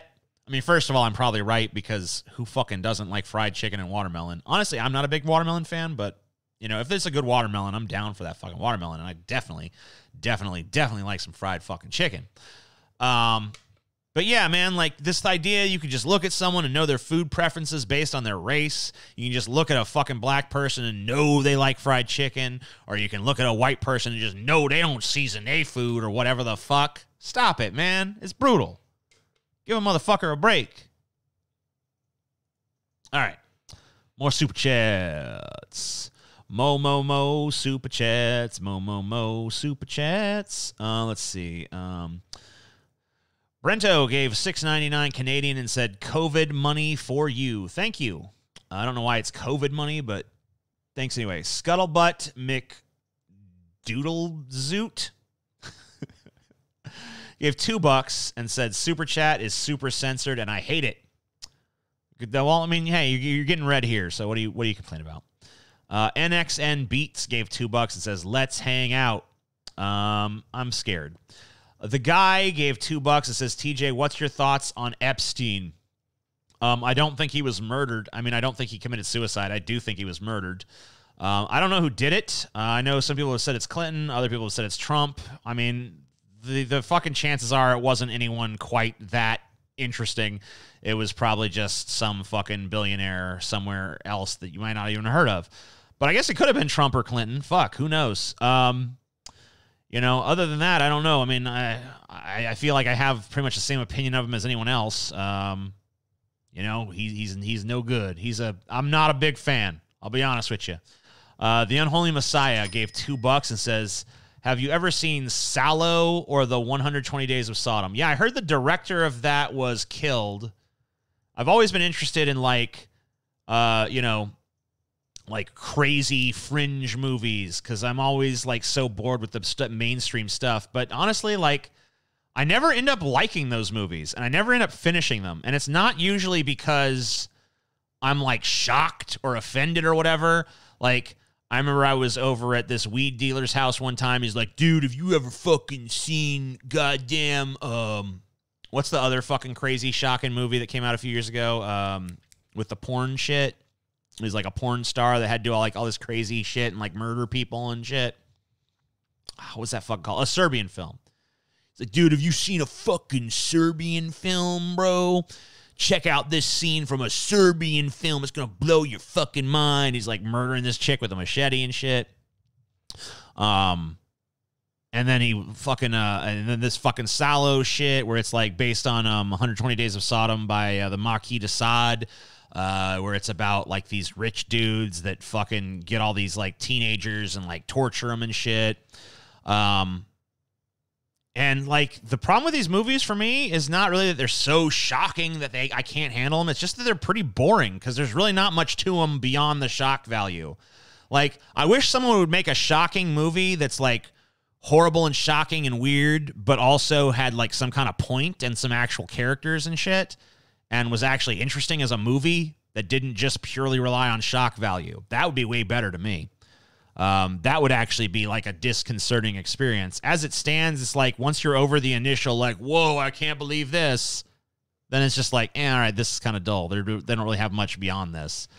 So shock for the sake of shock, I'm not really against that as a concept, but at the same time, I don't really think it's usually very interesting.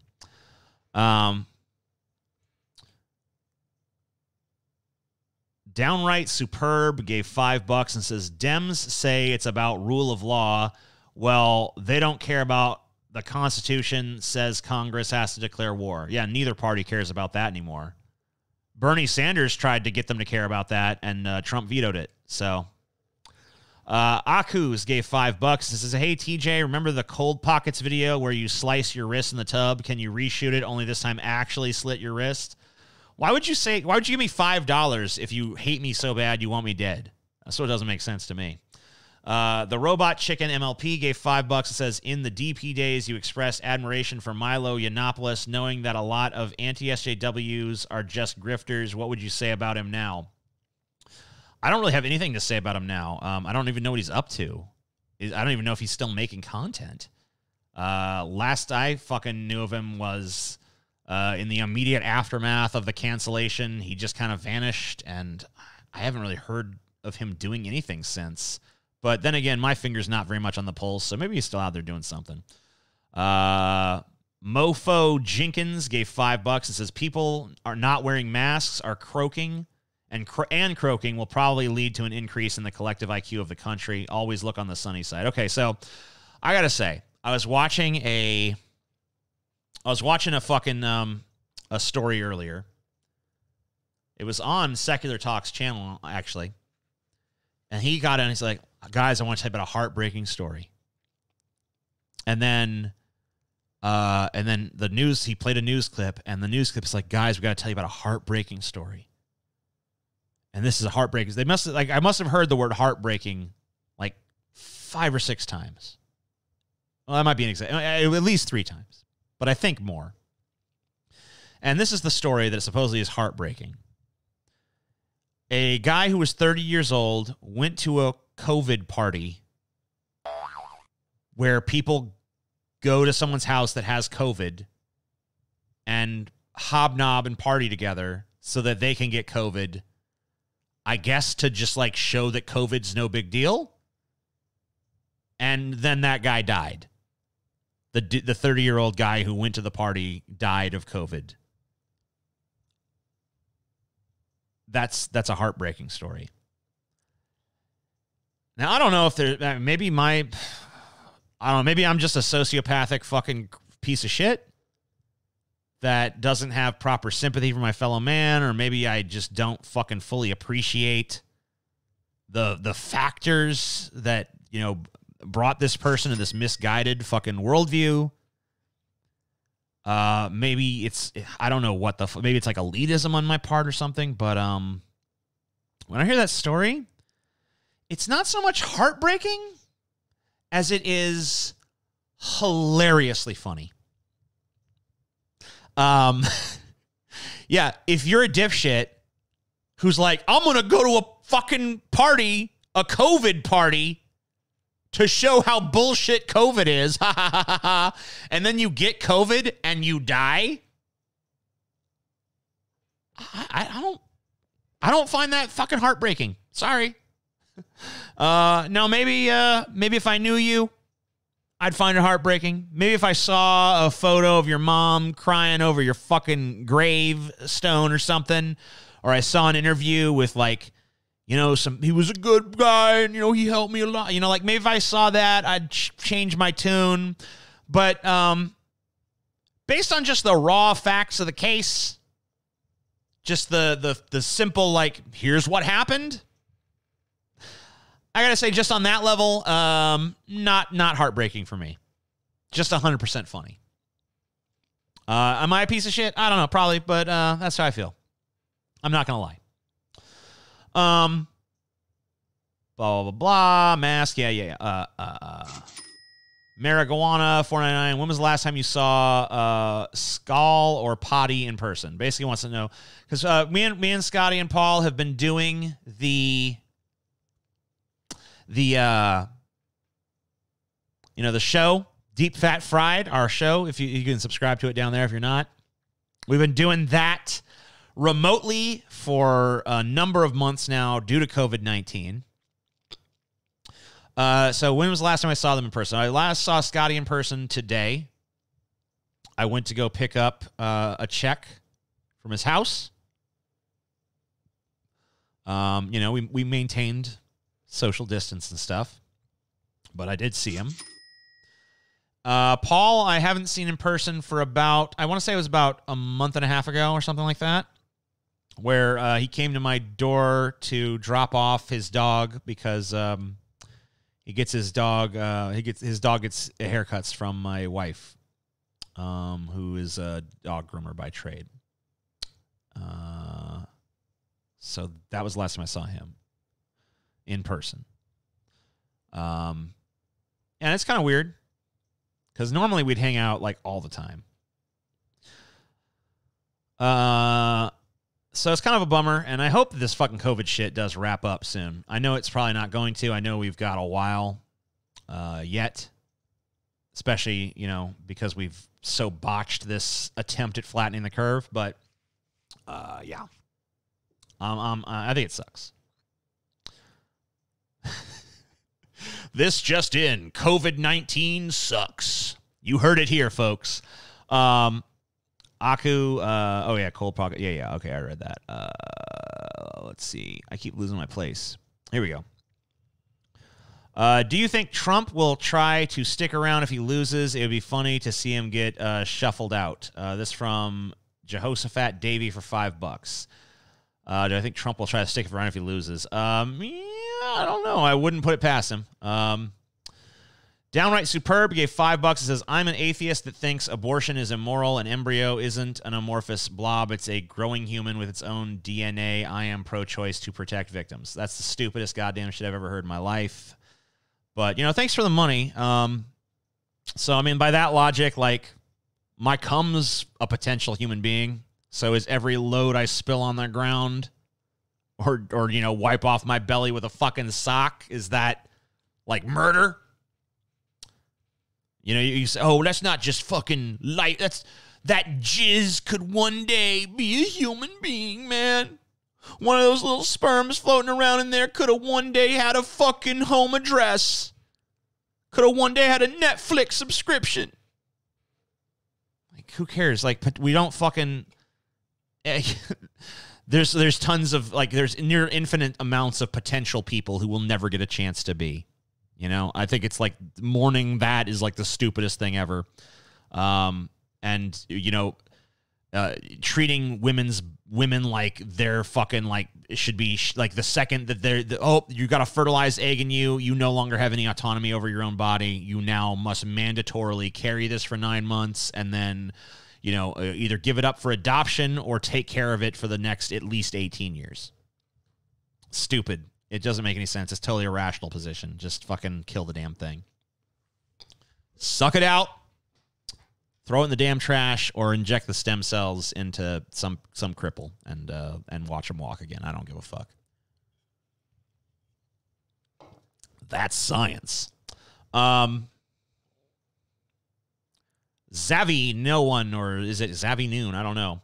Thanks for the distraction. I had a very bad day. I debated for hours if it was worth knocking my roommate out. Betrayal for no reason is by far one of the worst feelings. At least I have a motive. Okay, calm down, buddy. I can tell you right now, calm the fuck down. You need to walk, whatever situation is going on in your life, you need, like, if you're fucking considering violence against another person, you got to walk away and go fucking find your center and fucking chill for a minute. You got to go for a fucking walk. Whatever you got to do to get away for a minute and fucking, like, extricate yourself and look at this shit objectively. Fucking do it, man. Because I guarantee you that whatever you think, whatever fucking thing that's happened that makes you think it might be worth it, you're wrong. It's not worth it. It's going to lead to way more fucking trouble than it's worth. Be rational. Don't fucking give in to the lesser demons of your nature. All right, bro? Nonviolence. Spinosaurus aegyptiacus, $5. Can you say in Freddy Krueger's voice, "I'm your boyfriend now, Nancy. Thanks." What makes you think I can fucking... All right. Let me hear him. I got to hear him say it and see. I got to fucking, like... Freddy, I'm your boyfriend. Yeah, okay. Here's the scene. Come on.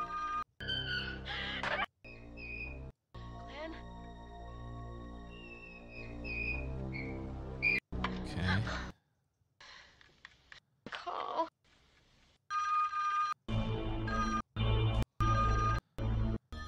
Trying to find the moment, sorry.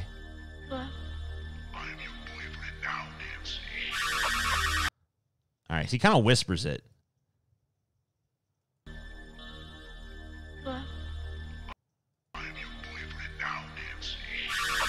It's not fair. There's like filters and shit over his voice, but I'll try. I'm your boyfriend now, Nancy. Didn't sound like him at all. I'm your boyfriend now, Nancy. I don't know. I'm gonna try again. I'm your boyfriend now, Nancy. Oh, I nailed it. I don't know what you want. What a weird request. Fuck you. Ian Jones gave $10 Canadian. Says, TJ, speaking of movies, one film I definitely recommend to you is a movie called Hardware from 1990. Based on what I know about your taste in cinema, you're going to love it. I can already tell I'm going to love it. Just from the title and the year, I know that you're right, dude. And I'm putting it in my document. In fact, let me see if I can find a trailer for that motherfucker right now, because that sounds pretty fucking dope. Wait, is there going to be titty in this trailer? Like, there's literally a naked chick, like, in the thumbnail. Electronics presents its new model. Hold on, I got to fucking, like, look at this and make sure it's going to be titty-free, so I don't want to have to take this off of YouTube. All right, I'm pretty sure there ain't going to be no titty in this trailer, but oh my God, if there's titty in this trailer, I'm going to be so fucking mad. I do not want to fucking have to fucking take this stream down. I'm going to watch this. I'm just going to watch it and tell you guys what I'm seeing here. All right, so there's a dude wandering through the desert. There's a hand sticking up out of the fucking sand. He's looking at the hand. There's some kind of robotic shit happening. He looks like Rob Zombie. The whole thing kind of looks like a Rob Zombie video at this point. There's some cybernetic shit. Is that fucking Clive Owen? No, that's no way. He wasn't even alive. I mean, he was alive, but I don't even... Is it? Did I recognize this dude in this movie? Who the fuck is that?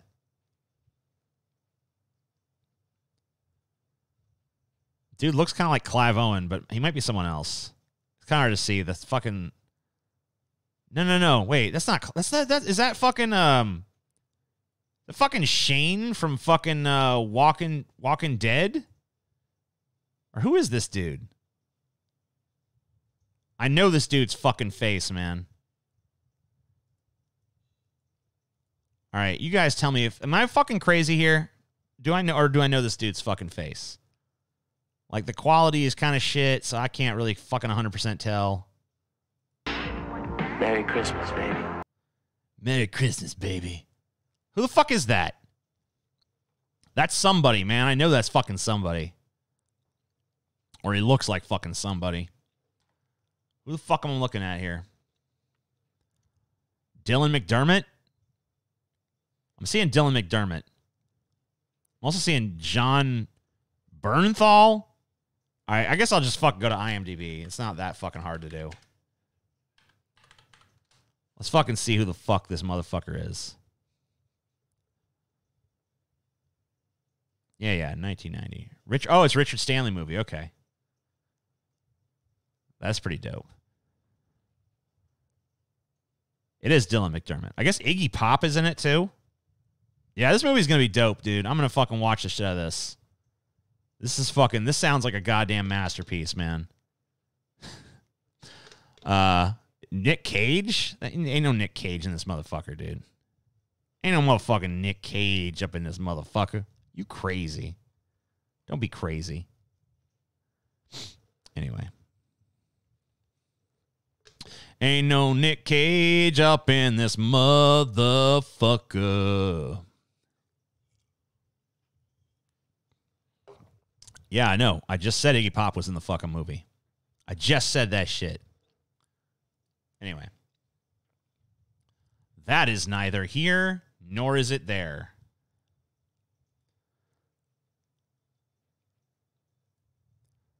It's neither here nor there. Okay. So, Pong Master Fong gave $5 his opinions on investing in the stock market. Would it be considered immoral as a progressive left-leaning guy? Now, I have some money in the stock market. My fucking thing is that, you know, I live in a fucking capitalist society. Capitalism ain't going nowhere anytime soon. I'm gonna do it while it's there. You know? If I have fucking, I'm not gonna just fucking be some like moron who lives in the woods and wipes his ass with fucking pine cones and shit. So fuck that. I'm gonna participate in capitalism while it's fucking around. Sergio Ribeiro, $5. Have you seen the I Spit on Your Grave remake and its sequels? It's a decent trilogy with amazing gory scenes. I prefer the remake over the original. Now, I saw the original way back in the day, and you know, I don't know. I thought it was pretty stupid. I thought it was pretty dumb, bro. Yeah, I don't know. It's really pretty basic bitch kind of plot and stuff. I mean, like, girl's raped, she kills all the rapists, and then it's over. It's like, okay. It's a really fucking super standard, straightforward revenge film with not a lot going for it other than, once again, I guess, some shock value. But I'm not easily shocked, so shock value is kind of like wasted on me. The Big Red Bear gave $5 Canadian and says, hey, TJ, make some room in the dustbin of history next to the USSR. The economic collapse of the U.S. will begin the fracturing of the state. It coming. Yeah, no shit, dude. Everyone knows that. Issam Mahdi gave $4.99 and says, what are some better ways lefties can shift the Overton window in our favor? Oh, don't worry. As the country collapses, fringe points of view will gain steam. But it's going to happen for fascism, too, so that's what you're going to have to worry about. It's not really going to be a matter of, like, convincing people to come to your side. It's going to be a matter of fighting the people who went the other way. Seymour Butts gave $3. Says, white people don't... Oh, I already read that one. Sorry. Vote for Legal Weed gave $2.50, and I agree with his name, by the way. He says, what's your stance on freedom of speech when it comes to speech one argue poses a threat to public health, such as misinformation, disinformation about masks and coronavirus? Do you think that there is legitimate cause for censorship in this case? You know, I don't want there to be legitimate cause for censorship, but it seems like so many people believe things that are just patently false that maybe there is a need. I don't fucking know. I would hope that you wouldn't need that. I would hope that there'd be enough fucking like faith and credibility in our fucking institutions for people to not have such rampant distrust of them. But unfortunately, I think that a lot of the institutions in this country have lost the trust of the people, and therefore, you know, even when they tell the truth, they're regarded skeptically. And so I think that, you know, you need to do something to restore faith in American institutions. I don't think that's going to happen until there's a radical change into the culture of this country. I don't if we have a monoculture, which we don't, but you know what I'm saying. Freakadelic gave 666. It says, old TJ story with a moral. If Jesus Freak as a gay lumberjack sells faulty handmade wooden dildos that splinter in all directions when used, secular morality says he should seek customer forgiveness and not just God's. Moral of the story, he's a gay lumberjack. Beautiful. Beautiful, beautiful story. I don't think most people remember who Jesus Freak is, but you know what? Still, beautiful, beautiful, beautiful fucking story, my friend. It's gorgeously beautiful in all ways. Perfect and wonderful. Hat would look cooler backwards, says Black Venom for $5. So, bam. Why am I wearing these? I don't even need these. They're just hurting my ears. That's all the fuck they're doing. What a waste of my fucking life. Okay. Isam Mahdi gave $4.99. Says, what are some better ways? I already read that. Sorry. Black Venom gave $1.49. John Morgan gave $5. It says, TJ, what do you think of saying America is a land without neighbors? Yeah, I mean, it kind of reminds me of the saying America doesn't have friends. America only has interests. I think that's that war criminal guy said that. I can't remember his fucking name right now. Lone Wolf gave $2. It says, thoughts on Joe Jorgensen. I'm just fucking, once again, people have asked me about that before. I'm going to add it to my list of fucking things I should look up because I don't fucking know who that is. The guy gave $5. It says, Biden and Trump debate. Do you think Biden's poor speech skills will screw him over? No, not really. I don't know. I thought for a while that it was going to be a fucking slaughter, but the more I think about it, everything that Trump could really throw at Biden, Biden could throw back at him. I think they're both equally as prone to anger. I think they're both equally inarticulate. So I think that watching those debates is going to make America depressed. And people are just going to look at it like, oh my God, I can't fucking believe this is our choice. But I don't really think there's going to be a clear winner of the Dementia Olympics. I could be wrong though. If Trump really gets a few of those zingers in, I don't think that might be the X factor, is that Trump has shown an ability to deliver the zings, and I don't think Biden's got that skill. I think he's like, you're a dog-faced lion pony soldier, or whatever the fuck lame shit he says. So that's probably Trump's biggest advantage, but I don't think it's going to be enough for him to really move the needle with the debates. Political Junkie gave $5. Says, get Howard Blum to talk with Vosh about socialism, Israel, and Elon Musk. P.S. 2020 TJ is better than 2011 TJ. Love your content, you scammer. Thank you so much, Political Junkie. And I'm already trying to make that happen. So don't you fret and don't you frown. Santa Claus is coming to town. Brento gave $6.99 Canadian. Says, what's your favorite science or skepticism podcast or favorite podcast in general? There's this podcast. These three dorks run it. It's called Deep Fat Fried. I think you should check that one out. It's pretty good. Isam Mahdi gave $4.99. Says, Trump delegitimizing the electoral process could be a boon for leftists by disenfranchising much of the Republican base. Yeah, I don't think the Republican base gives a fuck about the electoral process. Ugly Nacho gave $4.99 and says, sup, TJ, keep up with the good work. Thank you, man. I will. Jehoshaphat Davey gave $2. Says, have you seen the cannibal horror film Ravenous? No, I have not. Scooper the Pooper gave $5. Says, American hypocrisy. Oh, let me count the ways they came here seeking freedom and they end up owning slaves. That sounds like a song lyric, so I'm assuming that's a reference to something. Pong Master Fong gave $5 and says, thoughts on Zack Snyder DCEU movies. It seems to be either you love it or hate it. Not a big fan of their portrayal of Batman. I'm not a big fan of Zack Snyder movies past his remake of Dawn of the Dead, which I still think is inferior to the original, but I like it. And I don't really think I've liked much he's done since then. I guess I liked my first ever theatrical viewing of the movie 300, but it's like a one and done kind of movie. It doesn't have much replay value at all, especially not on the small screen. Let's see. Are we moving closer to a Brave New World or 1984? I've heard the argument both ways. I think we're moving closer to a brave new 1984. That'll be my cop out of that. Food delivery is replacing sit-downs. I mean, what choice does anyone have at this point? I think people will go back to the sit-down model. And both of those questions, by the way, are from Rick Nick for $5 and $2, respectively. Rebuked 11 says Warren Ellis had a Me Too moment. What the fuck? I don't even know about that. Hold up. I haven't heard about this. So someone just asked me, they asked me, where the fuck is it? Are you a fan of Transmetropolitan? Any thoughts on the Warren Ellis Me Too moment? So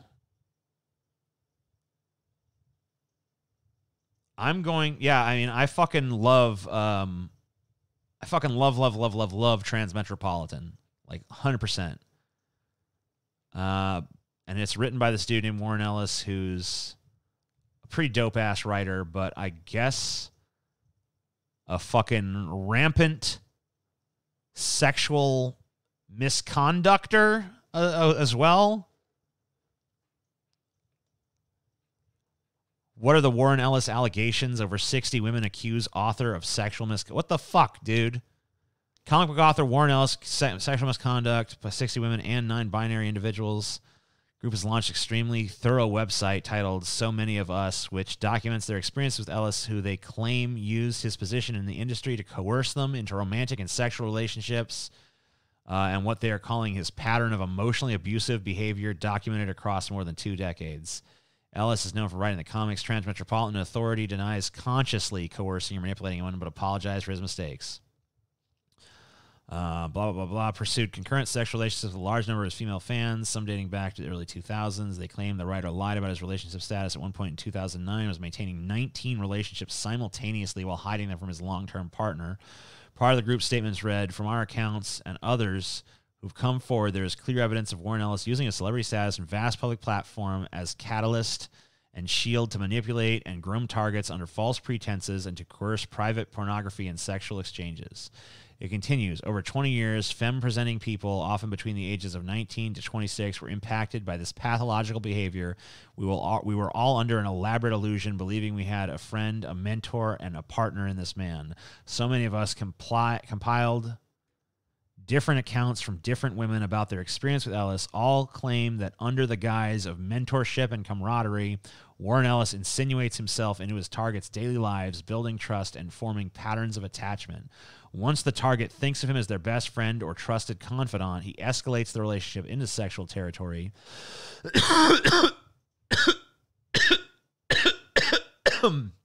Usually conducted online and through intense periods of communication, but sometimes in person. They say that the Castlevania creator would end the relationship and cut off contact, leaving the women suffering emotional trauma as a result. The website features a table of contents, links to 27 different different written and dated accounts of individuals' experience with Ellis. Some are named by many, but many are anonymous. One account under the name of Sarah from 2013 recounts how Ellis found her on social media platform Tumblr when she was a graduate student working on a master's thesis in comic studies, age 24. He manipulated me into thinking I needed his expertise to make my thesis worth a damn, and that I had to pay for that through nude photos, videos, phone calls, and Skype calls, the writer alleges. This went on for roughly 2 to 3 months before he cut me off.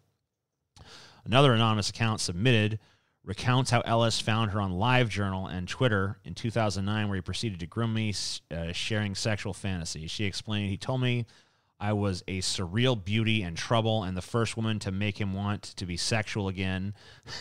Sounds like he sounds like he was sexual a lot. He also told me very early on that he hadn't had sex with anyone in many years. This turned out to be a lie. The account adds, when I got a writing gig with no help from him, he suddenly unfollowed me. He claimed that he couldn't associate with me online because it was too risky. Another anonymous test. Oh, my God. So it just goes on and on. Yeah, it's kind of hard to fucking, like, when it's like one person or 2 people or even like 3 or 4, it's like, well, you know, I mean, this could be sour grapes or whatever the fuck. But like, when you just have like a mountain of motherfuckers that are like, yeah, he did this thing to me too, and then he fucking Man. Well, whatever, you know. I still like Transmetropolitan. It's still a fucking brilliant fucking book. I didn't really care for his Castlevania series, so I don't have to be like, oh no, can I still enjoy Castlevania? Because I didn't really enjoy it anyway. And I actually thought his writing was getting a little fucking shaky. But man, Transmetropolitan, I would still recommend it to people to this day, honestly. But I guess that I'll have to add that caveat in when I recommend it now. Like, well, just so you know, he is kind of a fucking, you know, predatory dude. And he did fucking, you know, get in some sexual misconduct with some people. Hello, TJ. You're a very intelligent person. I know you didn't care for high school, but would you consider going to university to obtain higher education? If so, what would you study? That's from KJ Harvey. I don't have time to do that, first of all. But even if I did, I don't know.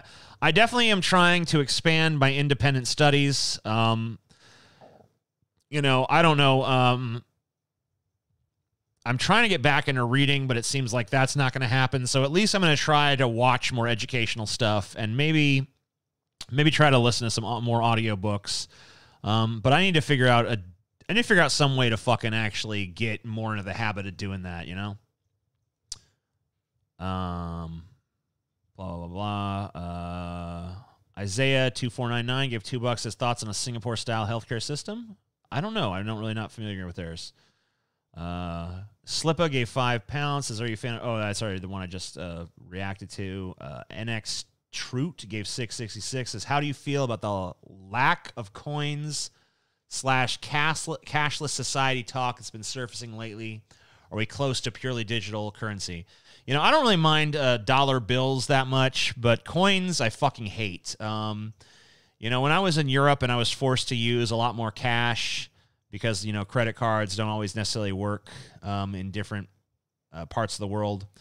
You know, I found that the amount of coins that I acquired was annoying and cumbersome. And I don't really like coins. I would be fine with a cashless society, honestly. I haven't really heard this like talk about it that you've referenced here, but I gotta say I'd be more than happy to fucking stop with the fucking dumb currency bullshit, to stop with all the pieces of paper and especially the fucking coins. Like, if we could just get rid of coins, that'd be great. Like, if that could be a first step of like, hey, we're not doing coins anymore, I'd be 100% okay with that. I'm over it. I'm just over fucking coins. You know, fuck them. At least stop circulating them, man. Especially fucking like pennies. I mean, as far as I'm concerned, like pennies should be gone for sure. Nickels, maybe we could keep quarters around for a sliver longer, but I think they should probably go too. And I think like this cashless society sounds pretty dope to me. Put a chip in my fucking wrist or whatever. I'll do the scan. You know, I don't give a fuck. New Brave New World show on Peacock. Okay. What? Gotcha. I don't know. I don't know what that means. I don't know what's fucking Peacock.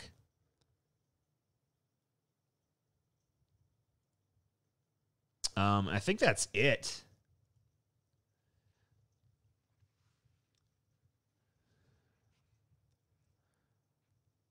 A cashless society is total surveillance. Step 1. I don't know how to break this to you, bro, but we already got that. We already have the total surveillance part. We might as well have the convenience of the cashless society as well. You know what I mean? Why keep it around? What would I do for a Klondike bar? Not much. I don't really like them that much. Peacock is NBC's VOD service. Oh my God, another streaming service? No. Stop, guys. I can't do it. Like, I keep seeing this shit for like, this is a new show. I'm like, okay, that looks maybe good. Exclusively on Apple Plus. I'm like, nope, I'm done. No more streaming services. I've reached my limit. I have reached the amount of streaming services. Like, with Disney Plus, I was like, okay, that's it. Cut off. No more. This is the amount of streaming services I am willing to accept. I do not want any more fucking streaming services. Leave me alone. Why tie yourself to a declining state with a chip? Well, I figure if we embrace a cashless society, that's a way in which the society is ascending. That's good. That's technological progress. That makes me think we're going in the other direction. You know, if we start fucking trading like gold doubloons and shit again, then then I'll worry about the decline. Why do zings win presidential debates? Oh, let me think. Because Americans are stupid juvenile morons. Oh yeah, that's why. Is freedom more important than safety? I mean, to an extent. Like, it's really not an either or, is it? Because, like, okay, we're going to fucking throw you into a lava pit, but, while you're falling, you're free to do, you can flail in any way you want. Total freedom to flail in any way that you desire. You know? You're free, I guess. But you're going to die imminently, so, is the freedom really worth a shit? I mean, if that's too abstract, and let's just say, like, you have total freedom, but you're hunted constantly by serial killers, so every waking moment is spent, running for your life. But you're technically free to do whatever you want in that, until they get you. I don't know, man. It's like an extreme example, but you know what I mean? Like, there's a point where, like, if you don't have some expectation of safety, then your freedom is pretty fucking meaningless. You know what I mean? So it's not really an either-or proposition. Like,